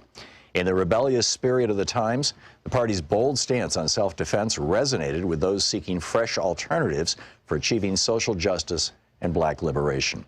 Party members expressed a deep appreciation for other aspects of the Panthers program, including its community service programs, which grew out of a genuine love for the people. My neighborhood friend, a sister that I've known since I was about 11 years old, said, "Claudia, I want you to go with me. We're going to go and hear these Panthers speak at PS 92, which was an elementary school in our community." I said, "Okay, I'll go, I'm down." I listened to these brothers speak, and I heard the pitch. I saw the determination, and I saw the compassion. I thought, wow, this is the feeling that I used to get when I went into clubs and popped my fingers and got on the dance floor. It was the same feeling, except it was bigger for me now. It was bigger than me. It was full of love of the people. No longer did we have to argue and fight about, what are you looking at me like that for? Or don't step on my sneaker, or this is my block. Now we really had something to fight for. We had a people to fight for. This is bigger than any gang or club. We had a goal. We had something to look forward to, which was the betterment of black people. It was most definitely something that I was searching for, but I didn't yet know what that I was searching. I didn't find it. It fell on me. That was the first meeting. That's what actually started the wheels in my mind for me to become political. I was rank and file. I did a lot of things. The easiest way to say it is just to imagine worker bees. You got one queen, everyone else works. Rank and file. Those were the worker bees. We did it all. The one thing I enjoyed the most was teaching the political education classes on 7th Avenue in front of the Harlem office. That was the most fruitful. But anything I did, it was for the love of the people. Wherever I was sent, or whatever I had to do, it didn't matter anymore, because it was for the love of the people. We were trying to get the word out. If I had to sell 125 papers in a day and I got close to that goal, then I did a good job. I was originally from Queens and came out of the Corona branch of the Black Panther Party. When the Panther 21 were arrested and went to jail, in order to keep those offices open and functioning, Panthers were sent all over the city to Harlem. I was one of the Panthers that ended up in the Harlem branch. That's how I got to be there on Wednesday nights to give the PE classes, the political education classes. I was extremely nervous the first time, but once I found my voice, then it went like clockwork. A lot of the people in the community who were just walking by were like, well, let me stop and see what this little girl is talking about, because I was indeed a little girl at that time. We started off every PE class with a 10-point program, and we ended every PE class with, okay, let me hear from you guys. What do you want to see different in your community, and how are you living? Then we would get the feedback, and then we would know how to concentrate our efforts. Rent strikes were crazy, because if you had to live like that, why should you pay rent? We did clothing drives, we did food drives, we did, of course, the breakfast program. There were a lot of other things that happened, and they might have been more meaningful, but those PE classes stayed with me. We were outside on the street in front of the office. When you were giving a class or you were having a talk inside the office and there were only Panthers around you, the feeling was just different than outside on the street. The Panthers knew what you were doing because they were Panthers and they were doing the same thing. Outside, there were constant questions and answers with the people. You had to give yourself up when you were outside in that crowd. You never knew who was going to say, we don't care about that, we don't care about you, you need to go away. There were a lot of people that just did not know where we were coming from and were afraid that if they were seen in the office or if they were seen asking questions, that they'd get reprisals, that they'd end up getting hurt. They were afraid. Things went so fast. Time seems to accelerate when you're always looking over your shoulder. At this time, it was all-out war against the Panthers, and brothers are being shot down in the street or set up or going to jail for years. We have brothers in jail since that time, 40, 41 years. We've had brothers that we've lost on the inside that we can't let the world forget. The government said, okay, we're going to lock them up and throw away the key and no one will ever care. But it's not true. We want them out. We want freedom for all political prisoners. We don't want any more of them to die on the inside. That's the biggest injustice. There were times when our cadre consisted of almost nothing but women, and that was when the brothers were locked up or had to go underground. I remember being on a front line against a policeman on horseback and being 6 months pregnant. What we wanted was a simple street light, and we got the community out there and we blocked traffic. I didn't know whether I was going to be trampled, my baby killed, but I knew I had to be there. I was an active member of the party from 1968 to 1971, and in those few years, I aged 10, 15 years. We didn't have much time to be little girls. We went straight to womanhood. Talking about these things is bringing up all of these feelings, though I hadn't thought about or touched on them for a long time. It seems that as you get older and you look back on the things that you've done in your life, you say, oh my God, I could have gotten killed then. When you're young, it's not really in your vocabulary. This week on The Science Revolution, about that happiness. Is it time to stop being so careful? Is spontaneity the key to happiness? Professor Janice Brainy is here on plastic rain pouring down in our national parks and everywhere. Tony Corbo with Food and Water Watch drops by to warn Americans the USDA is trying to outsource chicken processing to China and what that means. Tune in wherever you find fine podcasts.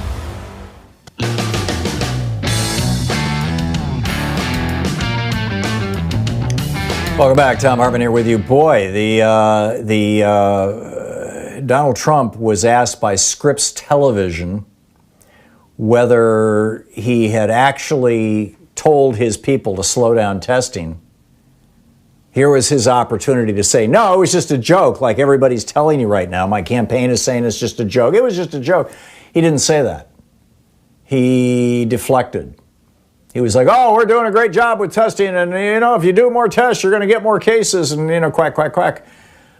Basically just repeated his shtick. This is not good. It seems like, people die. Well, so what?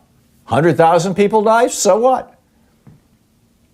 I mean, in the last flu season, we had 3,000 people die of the flu in the United States, just a little over 3,000 people. In a mild flu season, it's a little over 1,000 people. I know you've heard much larger numbers in the past from the vaccine companies who want to get you to show up and get a flu shot, which is just a fine thing. I'm not opposed to flu shots at all. I get them myself every year. But, the vaccine manufacturer, this is a multi-billion-dollar business. Of course, they're going to promote their product. And sometimes that involves exaggerating the risk or the threat. Or you could say, hey, we would have had 30,000 people dead if you hadn't had if half of America hadn't gotten a flu shot. And therefore you only had 3,000. Whatever. But Trump has overseen almost 120,000 dead Americans. And we're looking at 200,000 by the end of summer. We could have 300,000 dead as we're going into the election. I've told this story before, but it deserves repeating. Joe Stalin pointed out 1 million deaths. He said, one death is a tragedy, but 1 million deaths, that's a statistic. And that's what's happened. If you can take one death and really highlight it and get people to know that person, which was the brilliance of the whole say his name, say her name part of the Black Lives Matter response was, put a human face on these folks who are being murdered by the police across the United States and have been for 400 years. Put a human face on it. And our news media has not yet done that with COVID. There's the name of somebody that you can think of who died of COVID that is like the personification of this plague. So anyhow, a lot on the table here. Dave in Federal Way, Washington. Hey, Dave, what's up? Hey, not too much time. I want to try to answer your question as quickly as possible about the firing of the Southern District of New York Attorney Berman. This could be related to Pompeo's response to the IG Linux. Remember, Pompeo did a rather extraordinary thing by very publicly, exposing himself to criticism over firing another IG. Right. This is just for people who don't know what you're talking about, Dave. The IGs are the inspector generals. Each department in the executive branch, each cabinet officer or office has one. And the inspector generals are like internal affairs to a police department. They're within the organization, but they investigate and keep clean the organization. And Pompeo fired his inspector general. I mean, this is just happening right across the board in Trump land. Back to you, Dave. Yes, and now let me say, if it was over a Saudi arms deal, okay? Now everyone's just going to say conventional wisdom is going to be like, that's ridiculous. We do arms sales all the time, but you have to look at the big picture. Look, General Flynn, he lied to the FBI over something that is absolutely ridiculous. He knew he was told to lie, okay? He knew the call was being recorded. He knew it was the Kislyak Act. He's not that dumb. All right, he was told to lie. And the reason why is these guys come in with big agendas. And now I think the agenda is really to shelve the concept of liberal democracy. Just put it on a shelf. It's not related to American exceptionalism. It doesn't matter if we have to force allies into compulsory service. We need allies against Russia and China. This is why China, it's a no-brainer. Obviously, Trump is better for Beijing because Trump represents an illiberal ideology. Okay, and I'll come right to absolutely. The point, Tom. And Beijing has concluded that, by the way, and the quote that I gave you this morning, just very straightforward, saying, yeah, we want Trump because he's weakening America. He's weakening America's alliances. Yes, and here's my bottom line. This is Dave's bottom line, okay? So feel free to criticize it all you want.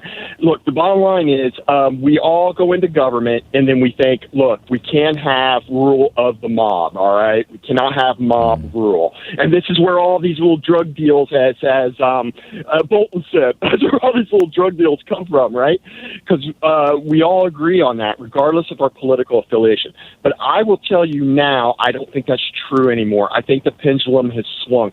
I think if liberals take power in this coming election, and the rule of the mob argument comes up, I think it's bogus. I think liberals can't do anything harmful to the long term.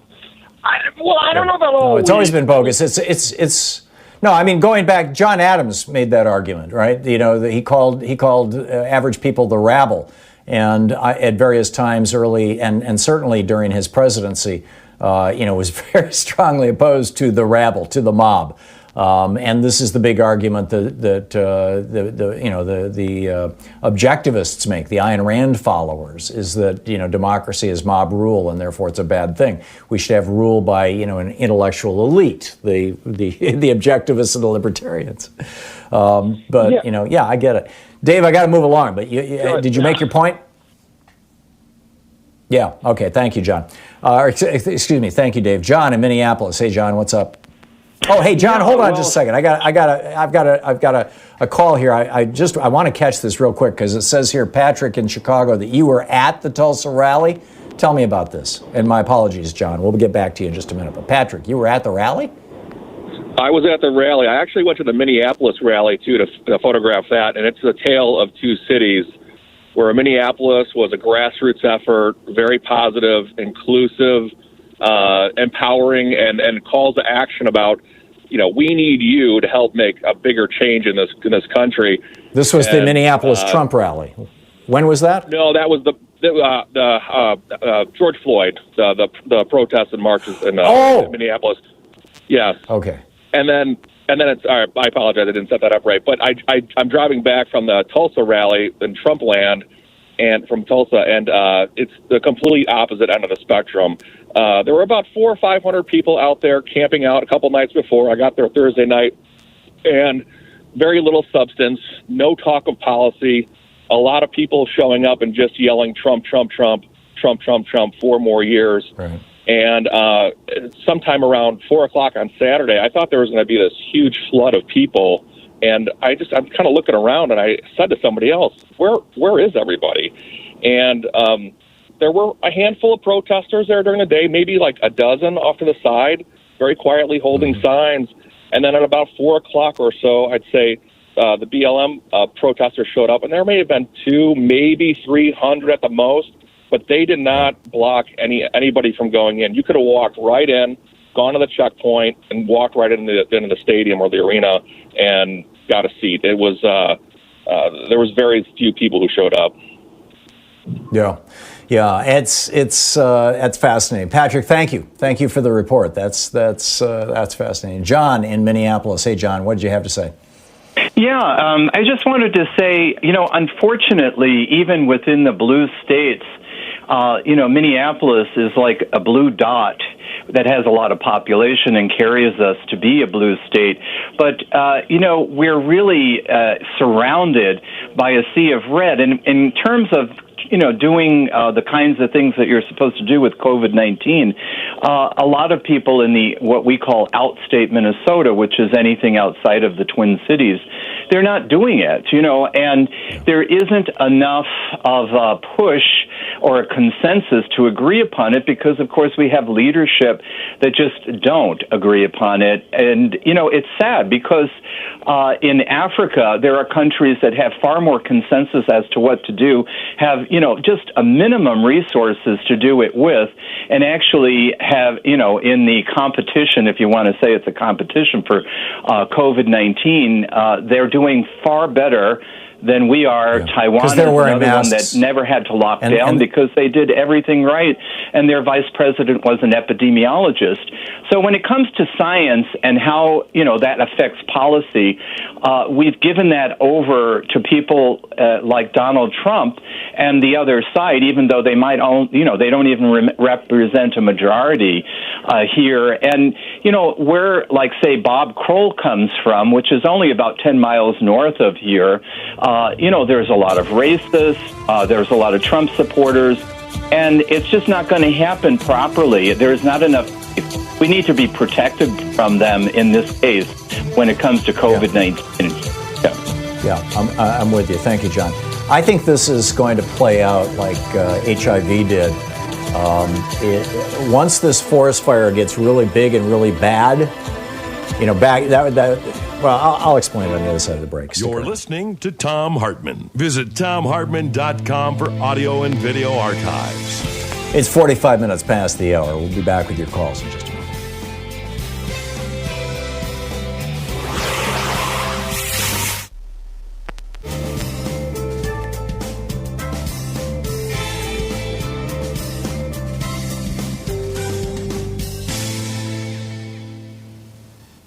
And welcome back. Corky in Rochester, New York. Hey, Corky. Well, thanks for watching Free Speech TV. What's on your mind? How you doing, Tom? Yeah, it's me. I'm still here. I'm camped out in my bedroom. I'm camped out in my bedroom. I have meals delivered to me under the door. Seriously? Yeah. You have somebody in they your... open the door. They hand it in to me. Right, but you've got somebody in your house who's at risk or who could endanger you? Yeah, I'm 69 years old, and I got a 24-year-old living with me and a 28-year-old living with me, son, and his girlfriend, huh? Yeah. So, you know, my sons, I think, are respecting me because I'm the cash box, you know? Well, also Your presumably daddy. as dad, you're beloved. I mean, you know, that's... But yeah, you know, we're the same age, Corky. I understand your concerns, but that's not what you called about, is it? No, I called about the Trump rally, and I watched it on TV. And he had a right to be pissed because he don't have it anymore. Yeah. He showed us his shoes, how slippery they were, and you know, the guy is losing it. I don't understand. Yeah, Louise and I watched most of his speech. It was only being carried by Fox, so we went over and watched on Fox. It was sad. It was really sad. I know. It's a shame we don't have some kind of law to get somebody out like that. I mean, when he's visible, you know, crippled mentally and somewhat physically. And now I'm worried about him winning losing the next election and being in power until January of the next year. How much damage can he do to our country that he hasn't already done? A blinding amount, a mind-boggling amount. And frankly, he's doing that right now. I mean, you know, decapitating the Southern District of New York, firing inspectors general, putting cronies into every single one of the cabinet positions. He has passed several $1 trillion of taxpayer money off to his billionaire buddies. You know, he and his friends are looting this country. It'll all, you know, if he loses the election, you know, the kind of damage that he could do is. This is why I think this is why I think he needs to be impeached again, and Bill Barr with him. Can we go for a clawback because of his mental status? Who he appointed to what position? There has to be something we can do. There's no constitutional provision for that. Well, I think it's about time we get Democrats and we do something about that. And that's the problem. You know, when Franklin Roosevelt was doing things, and he did a few things by executive order. He did most of the New Deal was done by legislation passed by Congress. But you know, the Republicans of the day were claiming that he was a dictator, that he had too much power, and that once Congress got, you know, back in Republican hands, they were going to take away the power from the White House. Of course, they never did. And then, you know, Republicans basically in the Bush administration gave all this power to the president in the name of fighting terrorism. Obama never backed away from that, and thus we have Trump. Corky, thanks.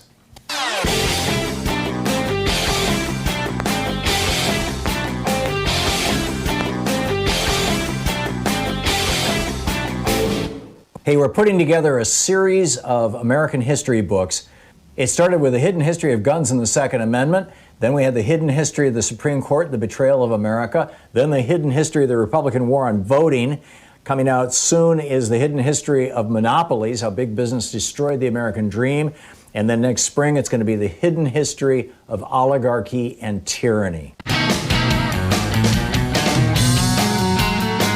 So the point that I was trying to make in response to John's comments in the last block were that if you look at when people started using condoms in response to HIV, when straight men, by and large, started using condoms. It wasn't in the 80s when HIV appeared to be limited to the gay population and intravenous drug users. It was in the 90s and toward the mid and late 90s as HIV started showing up in the more general population, and as people started hearing stories about people who had died. And there were a few high-profile people. I still remember well when Rock Hudson died, although he was also gay. But the point is that as some famous people, particularly some famous straight people, started dying of AIDS, of HIV/AIDS, then straight men started wearing condoms, outside of the marital situation. I'm talking about, dating and things like that. And I think that what's going to happen with COVID is as it starts to hit red states, as it starts to be a crisis, you're going to see in the next couple of weeks hospitals in major cities in Florida and Texas and Arizona being overwhelmed. You're going to start seeing stories of, it's going to be like New York was in March. And this is not the second wave. This is the first wave working its way from big cities in blue states down to smaller cities or big cities in red states, and then into rural areas. And there's going to be some kind of a tipping point that's hit there where the consensus becomes nationally and certainly at the state level, we wear masks to protect each other. And the point that I don't think is made commonly or often enough is that, and this would be the question that I would ask any of these idiots that I see, walking, when Louise and I are taking our 2-mile walk every day. And by the way, you've got to get exercise. Your body will lose its muscle tone in just a matter of days. You've got to get out there and walk a couple of miles every single day, at the very least. Do your basic, high school push-ups and jumping jacks and sit-ups. And don't let your body fall apart, because once that hits a critical mass, it gets really hard to recover your physical health. But I think that once that the point that I was making is that the reason why surgeons wear masks is not to protect themselves. They wear masks so that their breath, filled with viruses and bacteria, does not contaminate the open wounds of the people that they're operating on.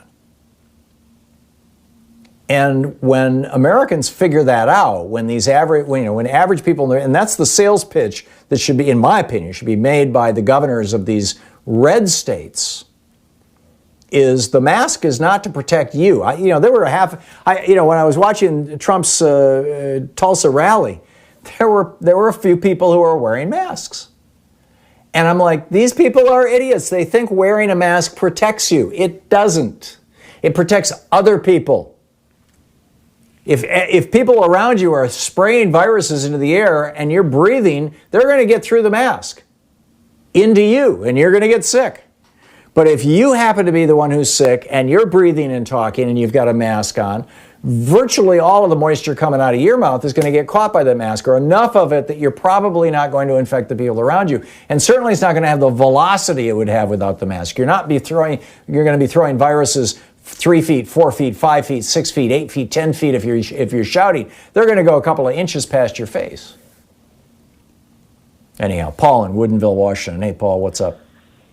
Hey, Tom. I have a brilliant idea, as they say.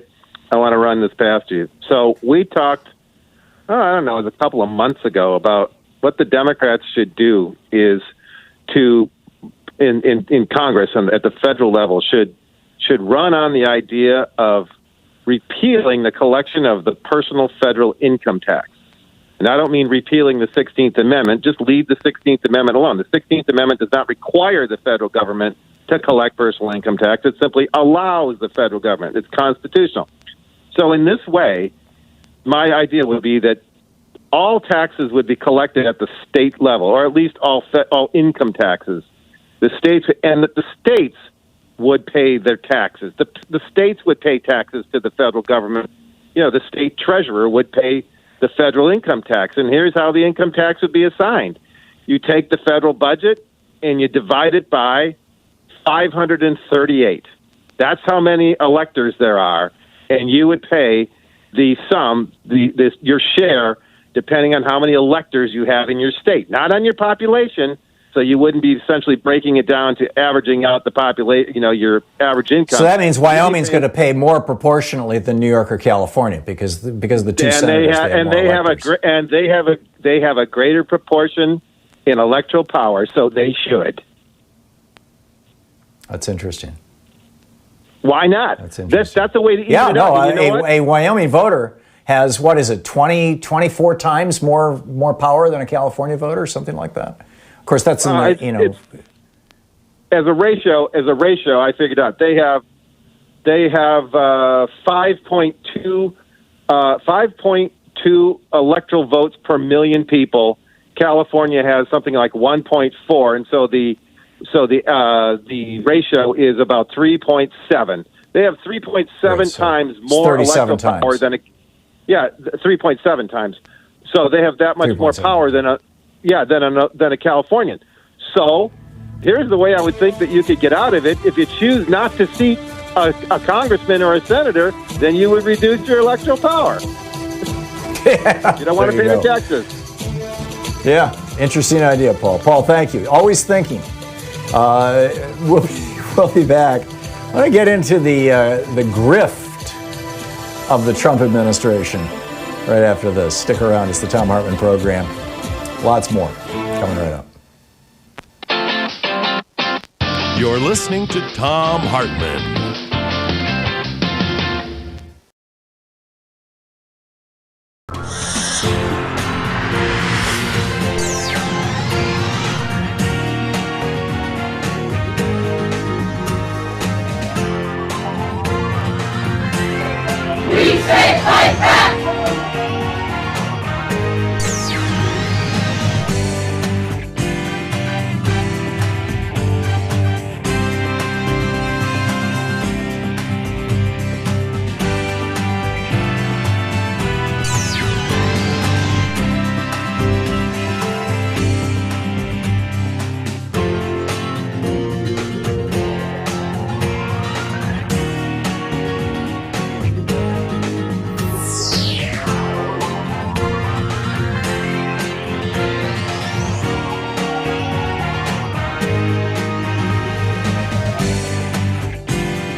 So we've got a new video up over at thomhartmann.com for people who support our program, and there's a really troubling concatenation of events that are happening in the United States right now. We created these concentration camps for refugees seeking asylum. This was Stephen Miller's big project. And we've got concentration camps for children, concentration camps for male adults, concentration camps for female adults. And now we've got this virus sweeping through the United States, and people are starting to die in these concentration camps, which has provoked ICE or whoever's running them to deport hundreds of the children back to the countries that they came from without their parents, which is mind-boggling, and in many cases carrying disease. This is serious stuff, and we need to be talking about it. The new video is over at thomhartmann.com.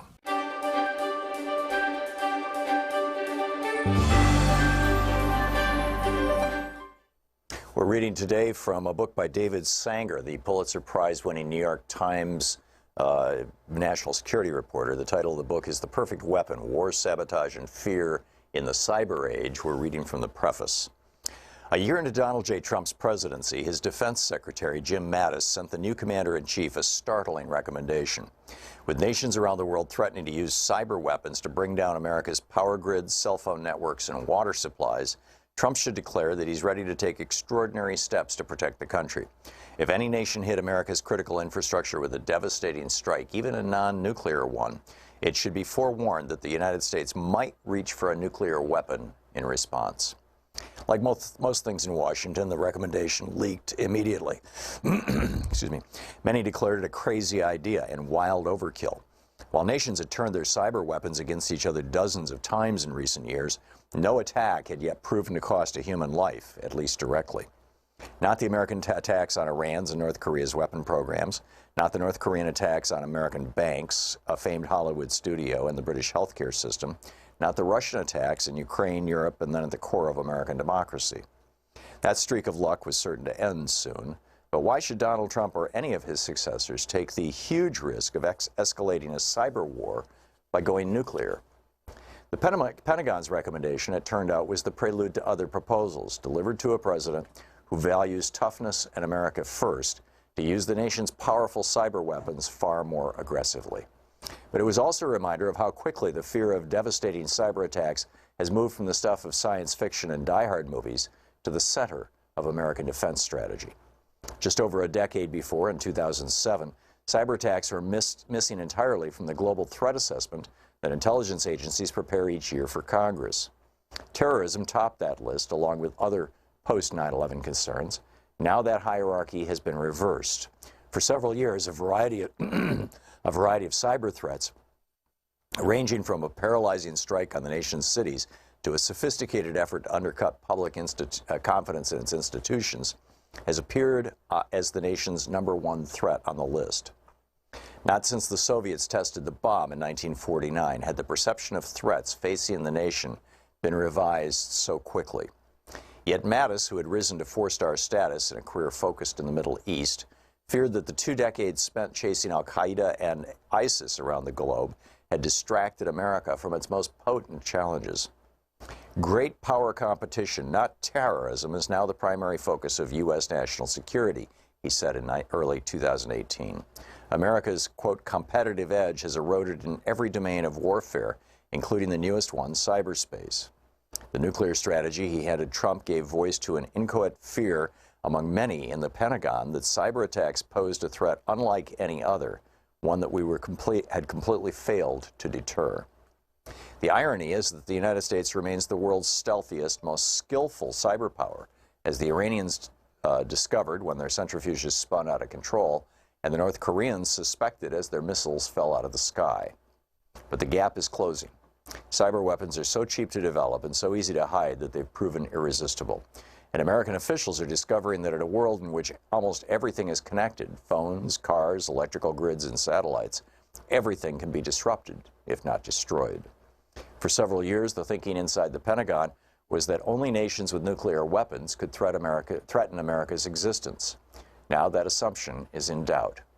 In almost every classified Pentagon scenario for how a future confrontation with Russia and China, or even Iran and North Korea might play out, the adversary's first strike against the United States would include a cyber barrage aimed at civilians. It would fry power grids, stop trains, silence cell phones, and overwhelm the internet. In the worst-case scenarios, food and water would begin to run out. Hospitals would turn people away. Separated from their electronics and thus their connections, Americans would panic and turn against one another. The Pentagon is now planning for this scenario because it knows many of its own war plans open with similarly paralyzing cyber attacks against our adversaries, reflecting new strategies to try to win wars before a shot is fired. Glimpses of what this would look like have leaked out in recent years, thanks partly to Edward J. Snowden, partly because of a mysterious group called the Shadow Brokers, suspected of close links to Russian intelligence, obtained terabytes of data containing many of the tools that the National Security Agency used to breach foreign computer networks. It didn't take long for some of those stolen cyber weapons to be shot back at America and its allies in attacks whose bizarre-sounding names, like WannaCry, suddenly appeared in the headlines every week. Yet the secrecy surrounding these programs obscures most public debate about the wisdom of using them or the risks inherent in losing control of them. The government's silence about America's new arsenal and its implications poses a sharp contrast to the first decades of the nuclear era. The horrific scenes of destruction at Hiroshima and Nagasaki not only seared the national psyche, but made America's destructive capabilities, and soon Russia's and China's, obvious and undeniable. Yet even while the government kept the details classified, how to build atomic weapons, where they are stored, and who has the authority to order their launch, America engaged in a decades-long political debate about when to threaten to use the bomb and whether to ban it.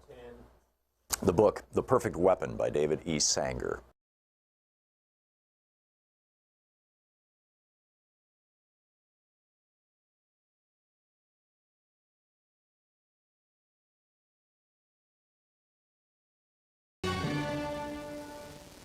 This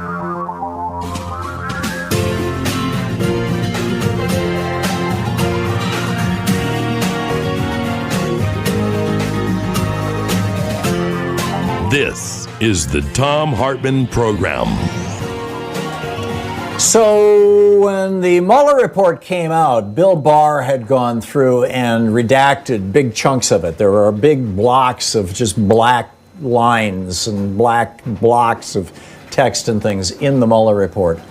And the judge, or one of the judges in one of these lawsuits, had said, I want to see what's behind those redactions. And in part as a result of a lawsuit from BuzzFeed, actually, a Freedom of Information Act lawsuit. And so some of the redactions got removed, and this was reported on last Friday. And frankly, I think very few people picked up on it. The headline over at the New York Times last Friday was, Mueller report details highlight Trump's interest in emails damaging to Clinton. And then the subtitle was, the Justice Department, that would be Bill Barr, had kept the newly revealed information secret while it was investigating Roger Stone and only released it in response to a lawsuit, which is what happened. So what did we learn when these redactions were uncovered? Well, up until last Friday, what we knew was that Donald Trump had reached out to Russia publicly. He said, Russia, if you're listening, find Hillary Clinton's emails. You'll be rewarded by the American media. And we know within hours, Russian operatives started doing just that. And then gave him what he wanted via WikiLeaks. So we know that, Trump asked for the help and Russia provided the help. What we didn't know until last Friday was that Trump knew that this was happening and was in the loop. His argument up to this point, and his argument, and frankly, this didn't even really get covered in the impeachment trial, but his argument has always been that he didn't know. He was outside that. He had plausible deniability. Well, when you take away those redactions, what it turns out, what Bill Barr was covering up in the Stone report, and who knows, maybe he tried to fire Berman just to get this off the front pages, was that Trump was getting blow-by-blow reports on this stuff via Roger Stone, that Roger Stone was the man in the middle. There's a great op-ed by John Storr from the editorial board over at Raw's Story. He says, indeed, cheating was confirmed on Friday. The U.S. Department of Justice released unredacted parts of Robert Mueller's investigation into Russian interference in 2016 involving Roger Stone. And it's abundantly clear that there was a link between Trump and Kremlin operatives attacking Democrat Hillary Clinton. That link was Stone. So that means that Donald Trump not only became president by virtue of cheating involving a foreign government, which he had asked for, which he had solicited, but that cheating was something that he was carefully monitoring throughout the process, and his guy, Roger Stone, was, if not coordinating, certainly, I don't know the word. Facilitating is probably not the right word, but he was there. He was in on it, essentially. Which means that Trump committed fraud with a foreign government against the American people to become president. He defrauded us the same way he defrauded students who had bought attendance at Trump University. The same way that he defrauded, it just goes on, right? People who are buying apartments in Trump Soho, et cetera, et cetera. He violated our nation's sovereignty. He seized the right to rule, writes John Storr. He seized the right to rule without the consent of the ruled. Go back to the Declaration of Independence, to create a new government by the consent of the governed. And he's going to pull it off again, once a cheater, always a cheater. And he's trying to do it this time with China. And now we have a report from Bloomberg this morning that 9 different Chinese officials have come forward and said, yeah, We would much rather have Donald Trump than Joe Biden. Because Joe Biden will create those anti-China alliances of Western democracies. Joe Biden will promote democratic values, small d. What used to be called Republican values by the founders. Joe Biden will promote that. The idea that we should have elections and that the will of the people should be, what runs the country, essentially.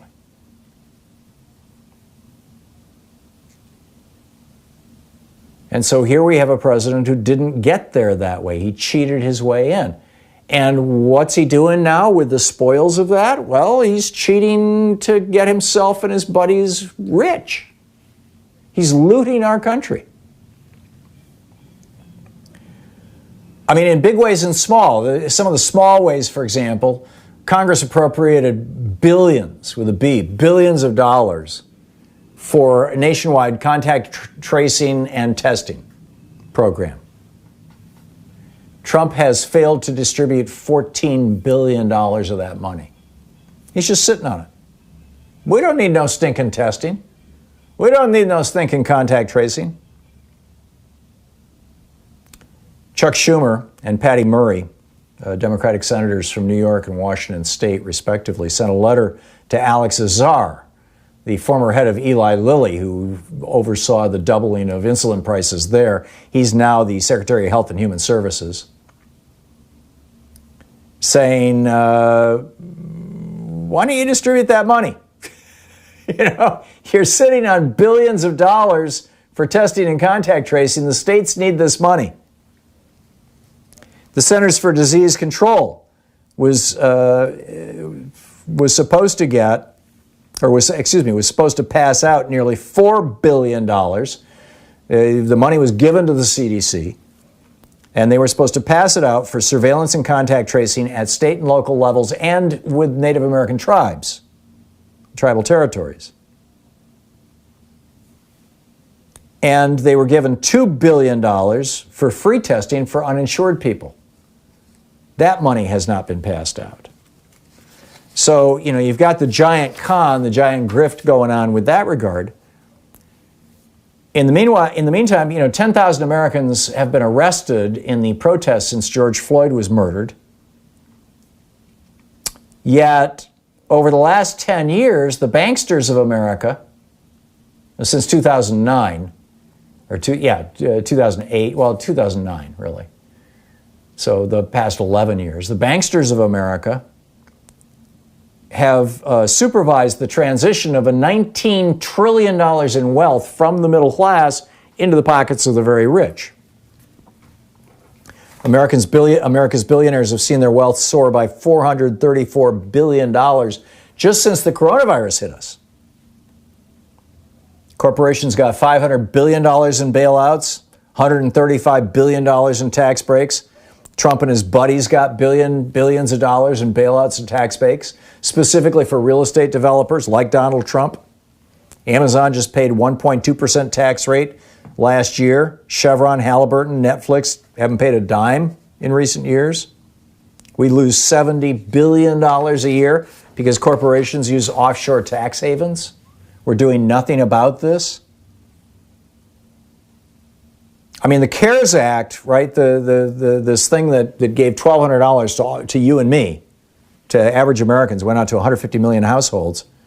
That was nothing. 43,000 of America's richest people got an average of $1.6 million from the CARES Act in the form of tax breaks. Principally real estate developers and hedge fund owners who were riding out the pandemic on their private yachts or on their secluded private islands. It gets worse. I'll share that with you after the break. Stick around. The grift continues. This is the Thom Hartmann Program. It's your media support group for We the People. The Thom Hartmann Program, back with more of the news of the day and your calls in just a minute.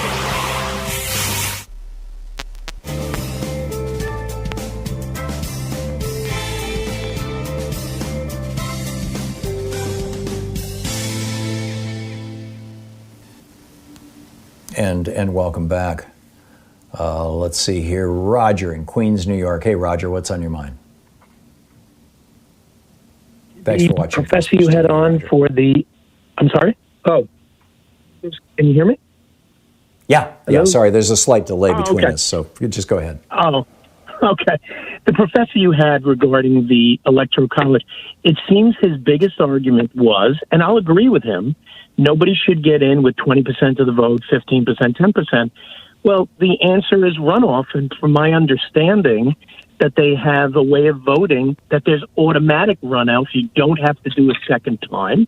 People choose their first choice, second choice, third choice. And I think anybody that should get in with 50%, but that's still the popular vote. That's right. That's right. And if you've got 5 candidates, yeah, somebody could get in with 21% of the vote, but at least they got more than anybody else did. I mean, that's how it works. And France, because they have France evolved out of a parliamentary system, where the party that got the most votes would appoint the prime minister. They decided, no, we want the people to have those votes. But there's all these political parties in France because they have a parliamentary system. You can't compare that to the United States. He was, in my opinion, he was being just massively disingenuous. I agree. Thank you, Tom. Yeah, thank you, Roger. Good to hear from you. Catherine in Baltimore, Maryland. Hey, Catherine, what's up? Hi, Tom. I just wanted to make some remarks about this firing of Jeff Berman. SDNY is investigating Deutsche Bank and the Turkish bank Halk Bank for Halk Bank allegedly evading the U.S. sanctions against Iran. And Bolton wrote in his book that Trump told Erdogan at the G20 summit that those were Obama's people in the Southern District, and he was going to replace them, and the problem would be fixed. He didn't have to worry about them investigating this Halk Bank. And they're also investigating Rudy Giuliani and Lev Parnas, probably his taxes, too. So, I mean, it's just so dirty. I don't understand why the D.C. Bar Association hasn't disbarred Barr. Do you? I mean, there's a change.org petition with 28,000 people asking, listing all the things that he's done. And I just don't understand why they haven't acted. Do you?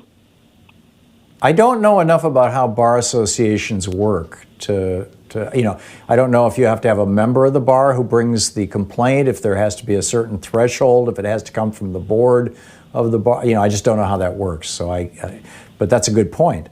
Assuming that he's licensed to practice law in D.C., which I think is probably a fairly safe assumption. Yeah, he is. He's licensed in D.C. and one other state, I think New York, maybe. Yeah, that would make sense. Yeah, I would assume that some of these prosecutors that have signed on, former prosecutors that have signed on to these letters, regarding what he did with the Mueller report, I would think some of them have made some complaints. I'm scratching my head on that one. Yeah, a lot of them have to be members of the D.C. Bar. Again, Catherine, I'm sorry, I just don't know how that practice works, but I agree with you that would be, at the very least, a great place to start. Catherine, thank you, and thanks for watching Free Speech TV there in Baltimore. We'll be right back. It's coming up on 20 minutes past.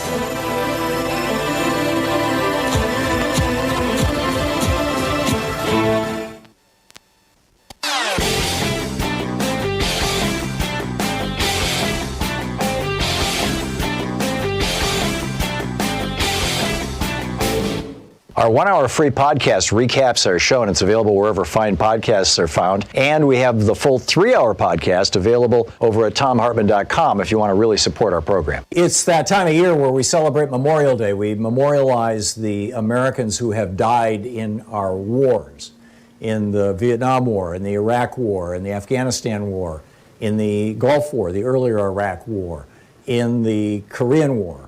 If you add all of those wars together that I just named, the sum total of them is fewer than the number of people who have died in 3 months from COVID-19 virus on Donald Trump's watch. Isn't it time for us to memorialize the Americans who have died and are continuing to die at the rate of, well over 1,000 a day as a result of the incompetence of Donald Trump. It seems like maybe it's a good idea. Maybe it's the time to add COVID-19 victims. Because, yeah, I mean, after all, Trump says we're warriors, or maybe there should be a separate holiday. But something to think about. You'll find a video about it over at thomhartmann.com.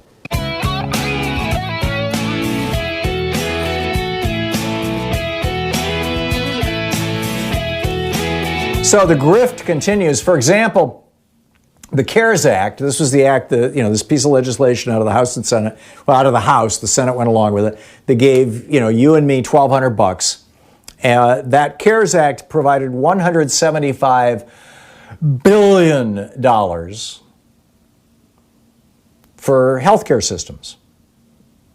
But let's see who's writing this. Tim Conway is writing for the Independent Media Institute. He writes, however, much of that money went to big corporate health systems already flush with cash instead of sustaining cash-strapped hospitals. HCA Healthcare, for example, made more than $7 billion in profits in the past 2 years. It received about $1 billion in stimulus funds. And now they're threatening, that company is threatening to lay off thousands of nurses if they refuse to go along with wage freezes and other givebacks. HCA is still paying its CEO millions. I mean, this kind of stuff, Here's another one. This guy, Eric Beach. Eric Beach had absolutely no connection with healthcare or with 3M Company or with masks or hospitals or any of that stuff. What Eric Beach did is he co-founded a super PAC called the Great American PAC, which raised more than $40 million for Donald Trump. So back in April, when we were out of N95 surgical masks, and the only company in the United States making them was 3M. In fact, Trump issued, he invoked the Defense Production Act, which authorized FEMA to acquire any and all 3M N95 masks. 4 days later, this guy who started the super PAC for Trump, who raised $40 million, he starts a new company called Colt International and sent out letters to hospitals and potential buyers of these masks saying that he basically had, quote, current inventory, end quote, of, quote, several billion units, end quote, of the N95 masks. And that he had some kind of relationship with 3M. And it turns out that, none of that is true. By the way, the masks are 93 cents. He was selling them marked up for $2.20 each. Plus, he wanted a 10% commission. 3M has now told CBS News they have no professional relationship with Beach's company, Colt International. But hospitals don't know that. They get a letter from this guy who's affiliated with Trump saying, hey, I got an in at 3M. I can get you these masks. Give me the order. And then when CBS News went to Beach and said, what's going on? He says, I only work to connect medical buyers with various contacts. And admitted he had no professional relationship with 3M. The IRS is no longer auditing rich people. This is pretty mind-boggling. The IRS reports that it's now auditing poor people at about the same rate that they're auditing the top 1%. Why? Because they can't afford to audit rich people anymore. Their budget was cut radically during the Bush years. Those budget cuts were not restored during the Obama years, and then they got cut even more during the Trump years. Auditing the rich is hard. It takes senior auditors. It takes hours to do these audits, sometimes days or weeks. So instead, they're auditing low-income people who are claiming the earned income tax credit. You get a couple $1,000 if your income's below a certain point. And so they're auditing those people saying, prove to us that you didn't make extra money on the side. Honest to God. 380,000 of these audits last year. 39% of everything the IRS does. Auditing low-income people making less than $15,000 a year. That's who they're going after. Why? Because, Trump and Bush cut their budgets. This watchdog identified 879,000 high-income people who didn't even file tax returns, owing an estimated $45 billion in taxes. And they're just saying, screw you guys. We're not even going to file a friggin' tax return. And out of that 879,000, the IRS ignored 369,000, 42% of them. Didn't do anything. Why? Because they're saying, no, we can't. We don't have the resources. The IRS has told Congress they have no plan to audit rich people until Congress restores their funding. They just don't have the resources. They don't have the auditors. So the grift not only continues, the scams not only continue, the billionaires not only continue getting rich, very rich during this time, $500 billion in added wealth just in the last 4 months by America's billionaires. Not only is that going on, but the watchdogs, at the same time that Barr and Trump and Pompeo and all these guys, they're all, they're firing, I don't recall if Barr did or not, but they're firing their inspectors general, as Dave referenced earlier, the people who have oversight over them. The billionaires are firing the IRS, who has oversight over them. And then they're running all these cons and these grifts on the American people. You're listening to the Thom Hartmann Program. Call 202-808-9925. I'm telling you, if we get another chance, if we get a second chance at having democracy in America, if Trump gets voted out of office and the Republicans lose, we got to do something about this stuff.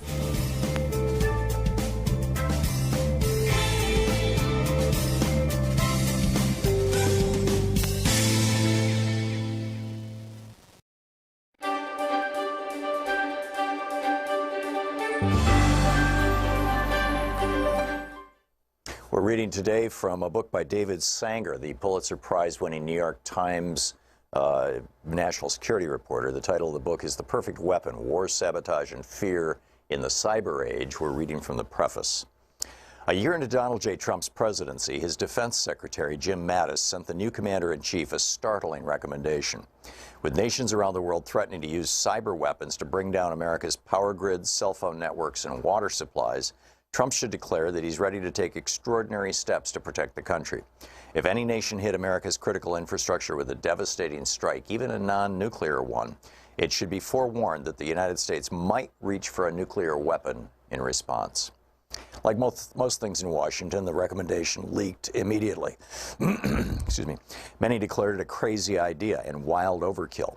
While nations had turned their cyber weapons against each other dozens of times in recent years, no attack had yet proven to cost a human life, at least directly.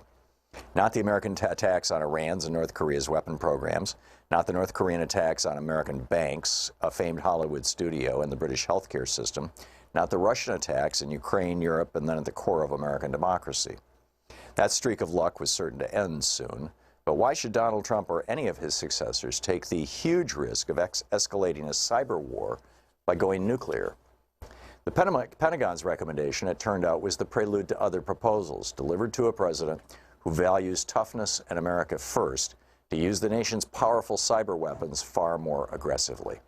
But it was also a reminder of how quickly the fear of devastating cyber attacks has moved from the stuff of science fiction and die-hard movies to the center of American defense strategy. Just over a decade before, in 2007, cyber attacks were missing entirely from the global threat assessment that intelligence agencies prepare each year for Congress. Terrorism topped that list, along with other post-9/11 concerns. Now that hierarchy has been reversed. For several years, a variety of cyber threats, ranging from a paralyzing strike on the nation's cities to a sophisticated effort to undercut public confidence in its institutions, has appeared as the nation's #1 threat on the list. Not since the Soviets tested the bomb in 1949 had the perception of threats facing the nation been revised so quickly. Yet Mattis, who had risen to 4-star status in a career focused in the Middle East, feared that the 2 decades spent chasing al-Qaeda and ISIS around the globe had distracted America from its most potent challenges. Great power competition, not terrorism, is now the primary focus of U.S. national security, he said in early 2018. America's, quote, competitive edge has eroded in every domain of warfare, including the newest one, cyberspace. The nuclear strategy he handed Trump gave voice to an inchoate fear among many in the Pentagon that cyber attacks posed a threat unlike any other, one that we had completely failed to deter. The irony is that the United States remains the world's stealthiest, most skillful cyber power, as the Iranians discovered when their centrifuges spun out of control, and the North Koreans suspected as their missiles fell out of the sky. But the gap is closing. Cyber weapons are so cheap to develop and so easy to hide that they've proven irresistible. And American officials are discovering that in a world in which almost everything is connected, phones, cars, electrical grids, and satellites, everything can be disrupted, if not destroyed. For several years, the thinking inside the Pentagon was that only nations with nuclear weapons could threaten America's existence. Now that assumption is in doubt. In almost every classified Pentagon scenario for how a future confrontation with Russia and China, or even Iran and North Korea might play out, the adversary's first strike against the United States would include a cyber barrage aimed at civilians. It would fry power grids, stop trains, silence cell phones, and overwhelm the internet. In the worst-case scenarios, food and water would begin to run out. Hospitals would turn people away. Separated from their electronics and thus their connections, Americans would panic and turn against one another. The Pentagon is now planning for this scenario because it knows many of its own war plans open with similarly paralyzing cyber attacks against our adversaries, reflecting new strategies to try to win wars before a shot is fired. Glimpses of what this would look like have leaked out in recent years, thanks partly to Edward J. Snowden, partly because of a mysterious group called the Shadow Brokers, suspected of close links to Russian intelligence, obtained terabytes of data containing many of the tools that the National Security Agency used to breach foreign computer networks. It didn't take long for some of those stolen cyber weapons to be shot back at America and its allies in attacks whose bizarre-sounding names, like WannaCry, suddenly appeared in the headlines every week. Yet the secrecy surrounding these programs obscures most public debate about the wisdom of using them or the risks inherent in losing control of them. The government's silence about America's new arsenal and its implications poses a sharp contrast to the first decades of the nuclear era. The horrific scenes of destruction at Hiroshima and Nagasaki not only seared the national psyche, but made America's destructive capabilities, and soon Russia's and China's, obvious and undeniable. Yet even while the government kept the details classified, how to build atomic weapons, where they are stored, and who has the authority to order their launch, America engaged in a decades-long political debate about when to threaten to use the bomb and whether to ban it. The book, The Perfect Weapon by David E. Sanger.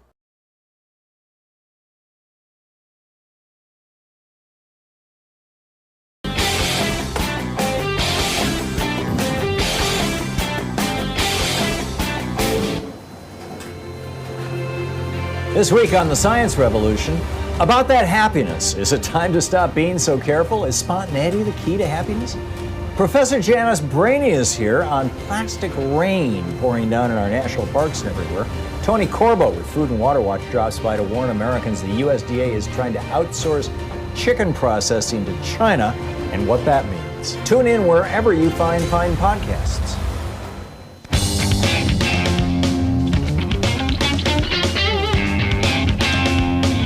Welcome back. 34 minutes past the hour. Thom Hartmann here with you, and John in Auburn, California. Hey, John, what's up? What's up, Tom? What I wanted to talk about was you brought up Seth Abramson's book, and it brought up something I've been wondering about for a couple of years. I think it was in 2018 on July 4th that Richard Shelby, Ron Johnson, 5 other American Fascist Party senators and 1 congresswoman went to Russia for 3 days, one of those days being the 4th of July. Yeah. And I was wondering if anybody ever found out what they were doing over there. I think at about that time, we had our change in Miss Lindsay from South Carolina, and Lindsay became a Trump dog. And I'm just trying to get information, especially in light of Seth Abramson's book. What gives? Did they just want to see some good ballet? Could they not have gone to Italy and seen good ballet or somewhere else in the world? Yeah, to the best of my knowledge, John, nobody knows what happened when all those Republicans spent the 4th of July in Russia on, I think it was the 18th, I think it was 2018, 2 years ago. And I don't think that we've... Go ahead. The question is, why doesn't anybody want to know? Yeah. Why has nothing been made of that? I mean, look at what the Republicans have been saying about Bernie Sanders going to Russia for his wedding, for his honeymoon. It literally was not for his honeymoon, but that's how they're characterizing it. But it was shortly after he got married, and he went to the sister city of Burlington, Vermont. He was the mayor of Burlington, and he had and there's a sister city in Russia. He and his wife went there, as an official delegation from Vermont, from Burlington. But that was 40 years ago or 30 some odd years ago. And they're still criticizing him. Oh my God, Bernie Sanders went to Russia, and now you've got a bunch of Republicans. Somehow that makes a little more sense than what these 7 American Fascist Party Congress people are doing over there. When they should, why weren't they home in their home state eating hot dogs and watching fireworks? Yeah, there's something going on, and they spent 3 days with Lavrov, with Sergei Lavrov. We need to figure out what it is. John, I got to move along, but thank you. Your point is well made. Hilda in New York City. Hey, Hilda, what's up? And watching fireworks. Hilda, you need to listen to your telephone, not your radio. Aaron in Santa Fe, New Mexico. Hey, Aaron, what's on your mind today? Hi, Tom. How you doing? Good. What's up? Oh, good. Anyways, it's weird how they hold back the funding on all kinds of stuff, with the WHO and just Puerto Rico, and just they hold back funding on all this stuff. And I always wonder to myself, well, then where's the money? I mean, it's infrastructure. I mean, there isn't any transparency. We can't see what they're doing with the money. So I always wonder, it's like,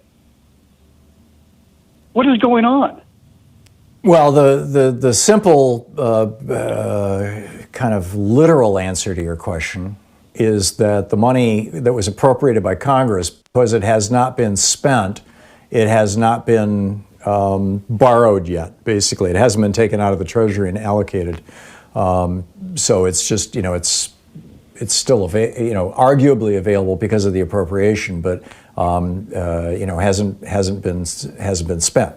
The larger question, though, Aaron, is what's going on is that Steve Bannon said that Donald Trump's mission was to deconstruct the administrative state. The administrative state is also known as the government of the United States of America. And if you're going to deconstruct the government, you're taking apart the government of America. Why would you do that? Well, because you hate America, because you think that oligarchs should run this country, that this should be an oligarchy, or kleptocrats like Donald Trump should be running this country. You think that we should be aligned with China and Russia and the Philippines and Turkey and other countries that are run by essentially autocrats and that have shall we say, a major problem with oligarchy at the very least.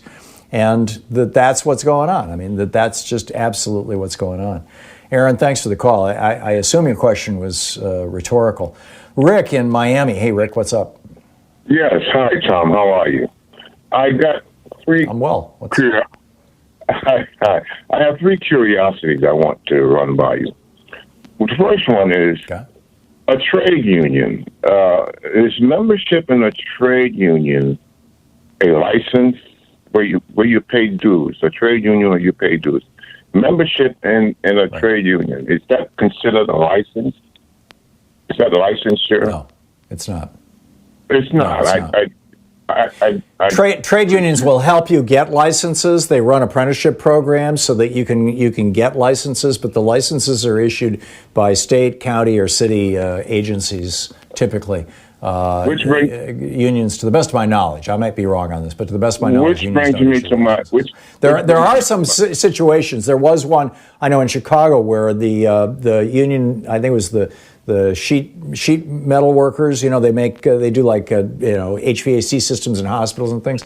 They were empowered. I took a tour of their facility, the training facility, last time I was in Chicago. They were empowered by some authority to do not just the training, but some of the certification. And now there's some kind of a battle about that. But I think that's probably more the exception than the rule. Where were you going with all that, Rick? Well, my question is, what agency issues licenses to lawyers?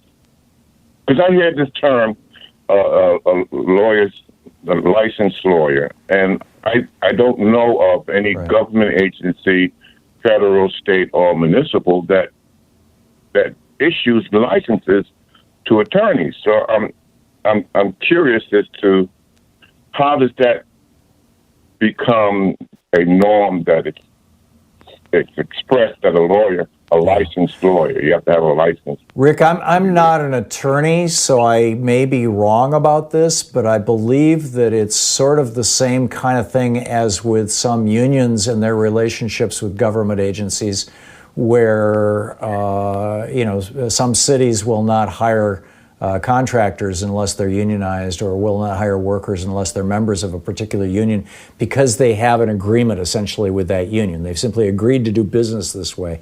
And I believe that the states have essentially agreements that are written into law with the bar associations of each of those states, that the bar associations will basically be the ones who run the licensure of the lawyers. And I think it works the same way with the AMA and doctors. Although again, I may be wrong on this. I'm neither a lawyer nor a doctor, and I've never gone through the process. Yeah, it was the essence of my curiosity. And then the other thing is, I saw Mr. Pompeo a few months back on camera making a statement saying, and I quote, "This is a live exercise." And Donald Trump was standing off to the right, just behind him, saying, "Well, why didn't you tell me? Why didn't you tell me?" As if there was a conflict of consciousness between the two of them. He's the Secretary of State and the President of the United States, and he's saying, what's happening is a live exercise. What did you see? I don't know if you saw that, but what do you I don't know what you're talking about, Rick. What was the live exercise about? It had to do with the coronavirus onset. It was somewhere around in the end of February, talking about that China was responsible for this round about that time. I don't know exactly when the news piece aired, but I caught the news piece, and Pompeo was very adamant about and saying, this is a live exercise. And I couldn't make out the relevance to the expression live exercise and what was happening. So, I'm just, like I said, they're curiosities. I don't know. I am sorry, Rick. I just don't know. I didn't see that or catch that. But send me a note, and I'll do my best to track it down. I'll try to track it down exactly what it is. I'll send you a note. Thanks so much, sir. And you think that this had to do with, Rick? You think this had to do with COVID-19? Yes, it was specifically Pompeo's. This was when Donald Trump, with the Dr. Fauci had spoken, and then Fauci stepped back, and then Pompeo came to the podium, and all of the things he was saying, I don't recall, but what stuck out like a sore thumb, where he very adamantly said, "This is and he turned kind of to the right to Donald Trump. This is a live exercise. This is a live exercise." And Donald Trump leaned forward. Why didn't you tell me? Why didn't you tell me? It's just weird. I don't know. That's fascinating, but I just don't know.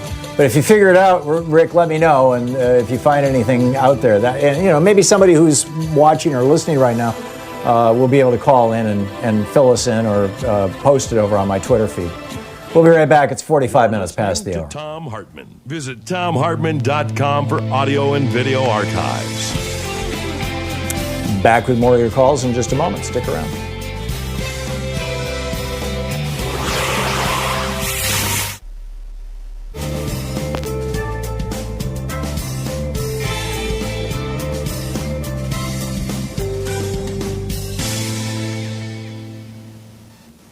And welcome back.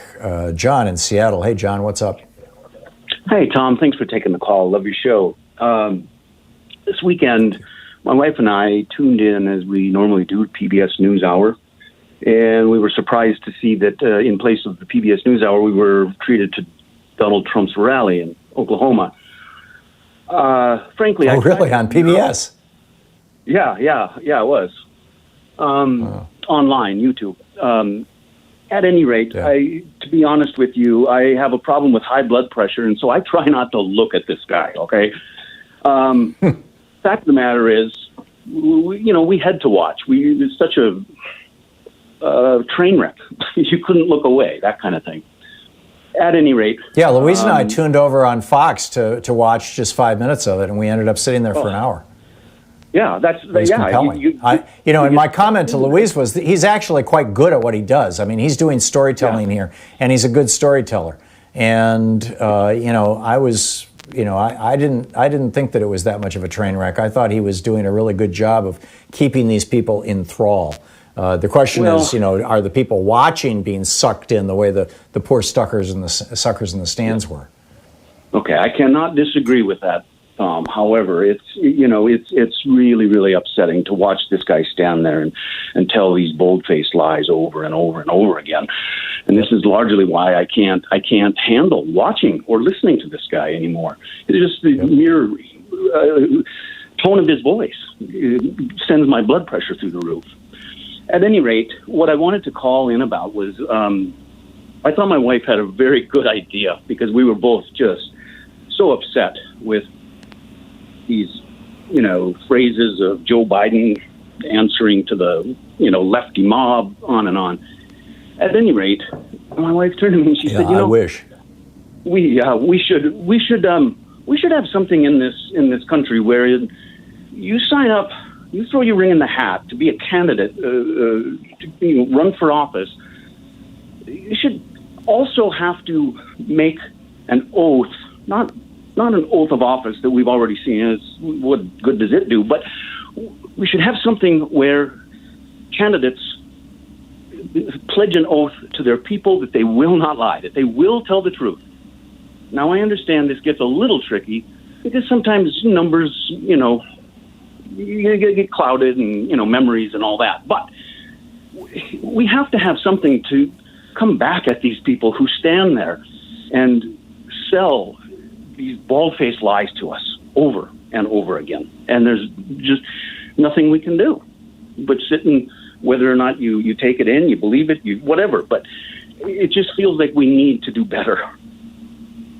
And with that, the venue, John, in which we, the venue in which we ratify that choice of whether we're going to accept a liar or not is the ballot box. I mean, the two options we have are the ballot box and the impeachment process. And we've seen, as even as you were talking about it this morning, it's a failing system. Yeah. And you want to have a system that, whether it's failing or whether it's working, that does basically the same thing regardless of party. And so if you were to say Congress has the power to, without something like an impeachment process, to remove Donald Trump because he's lying, then would you have done the same thing for Republicans who wanted to remove Barack Obama because he said, if you like your insurance, you can keep your insurance? It's just like, we have to be careful about this stuff. John, thanks for the call. It's great to hear from you. We'll be right back.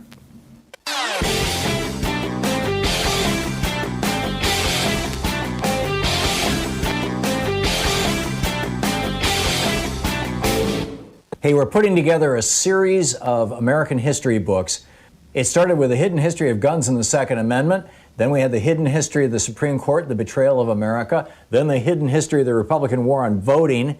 Coming out soon is the hidden history of monopolies, how big business destroyed the American dream. And then next spring, it's going to be the hidden history of oligarchy and tyranny.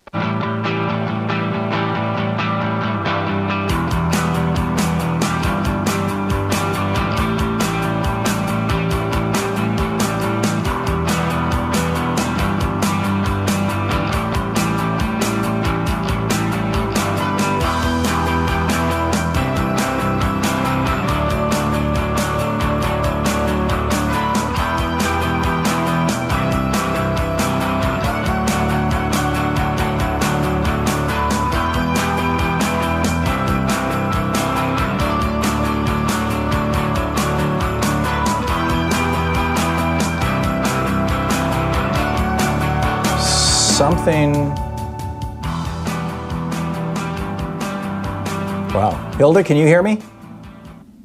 I can. You can hear me. Okay. So, Hilda, what's up? I have a question for you. Being as all the talk about the election being rigged or stolen or twisted or whatever they want to do with it, I want to know, is there anything being done? And if so, who's doing it to take care of it, that this won't happen? Whatever they're making new ballots, mailing them out to people, the lines are 6 hours long. Is there anybody working on it to fix this? Yeah, the whole Democratic Party and a number of allies of the Democratic Party. This election is going to be an absolute mess, Hilda. We've already seen that. We saw the preview of it in Georgia, and Brian Kemp will make sure that in November it's even worse. We saw this in Texas. Greg Abbott's going to make November even worse. We've seen the legislature of Wisconsin messing with this thing, forcing voters to show up during an epidemic or a pandemic in order to vote. It is going to be a disaster. Hopefully, out of that, there will be Democratic control of the House, the Senate, and the White House, and we can actually pass some legislation that says, number one, that Americans have a right to vote, and therefore, because we have a right to vote, local governments, state governments, or even counties and whatnot, can't mess with that. They can't play these games. They can't shut down voting precincts. A lot of this was set up, you'll recall, by the Supreme Court in 2013 in the Shelby County decision, where John Roberts said there's no more racism in America, so we're going to gut the Voting Rights Act. And that brought us right to this moment. In fact, had John Roberts not done that, Donald Trump would not be president right now.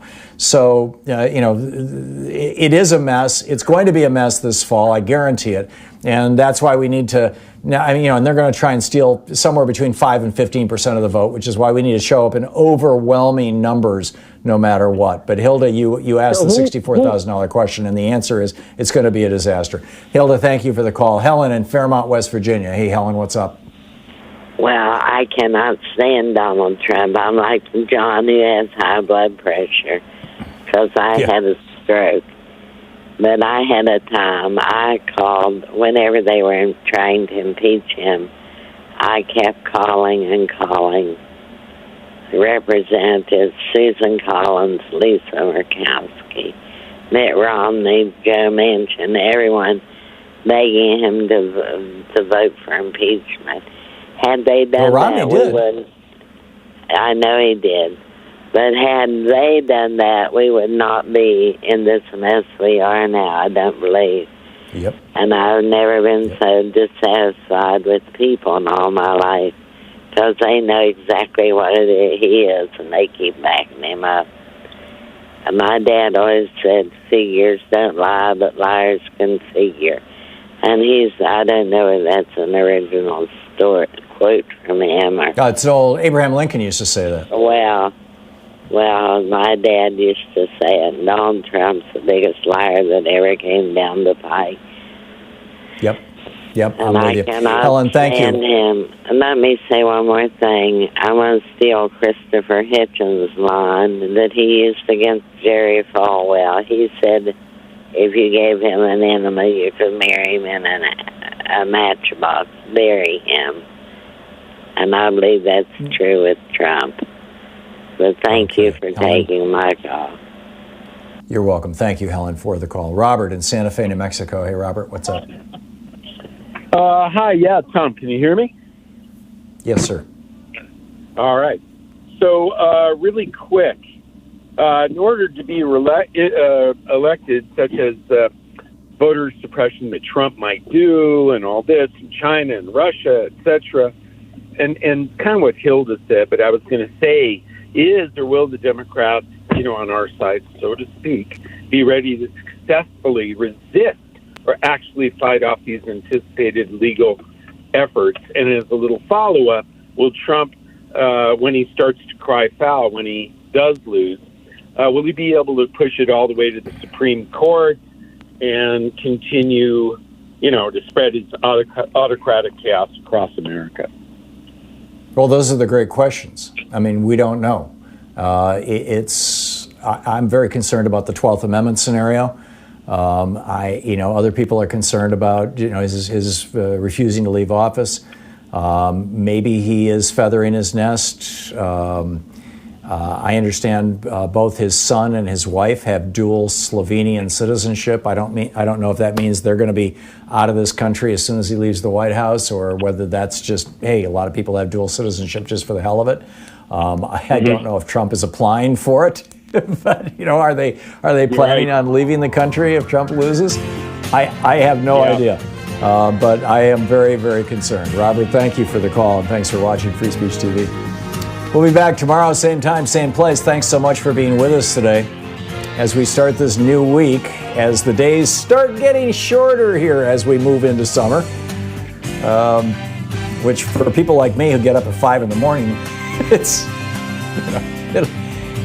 going to sleep when it's still light out is tough. I guess, it depends on where you are. The farther north you are, the more of a problem this is. The farther south you are, it doesn't make so much difference. But anyhow, we'll see you tomorrow, same time, same place. In the meantime, don't forget, democracy is not a spectator sport. It requires you.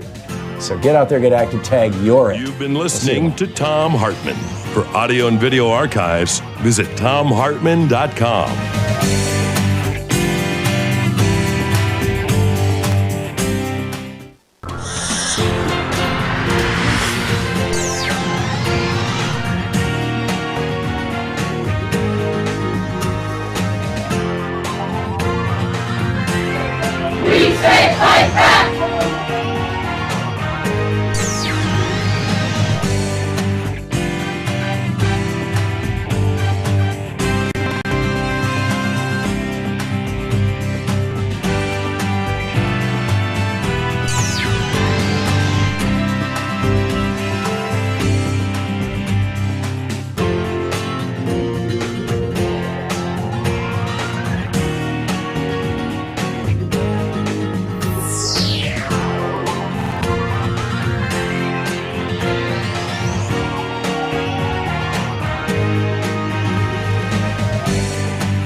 So we've got a new video up over at Thom Hartmann.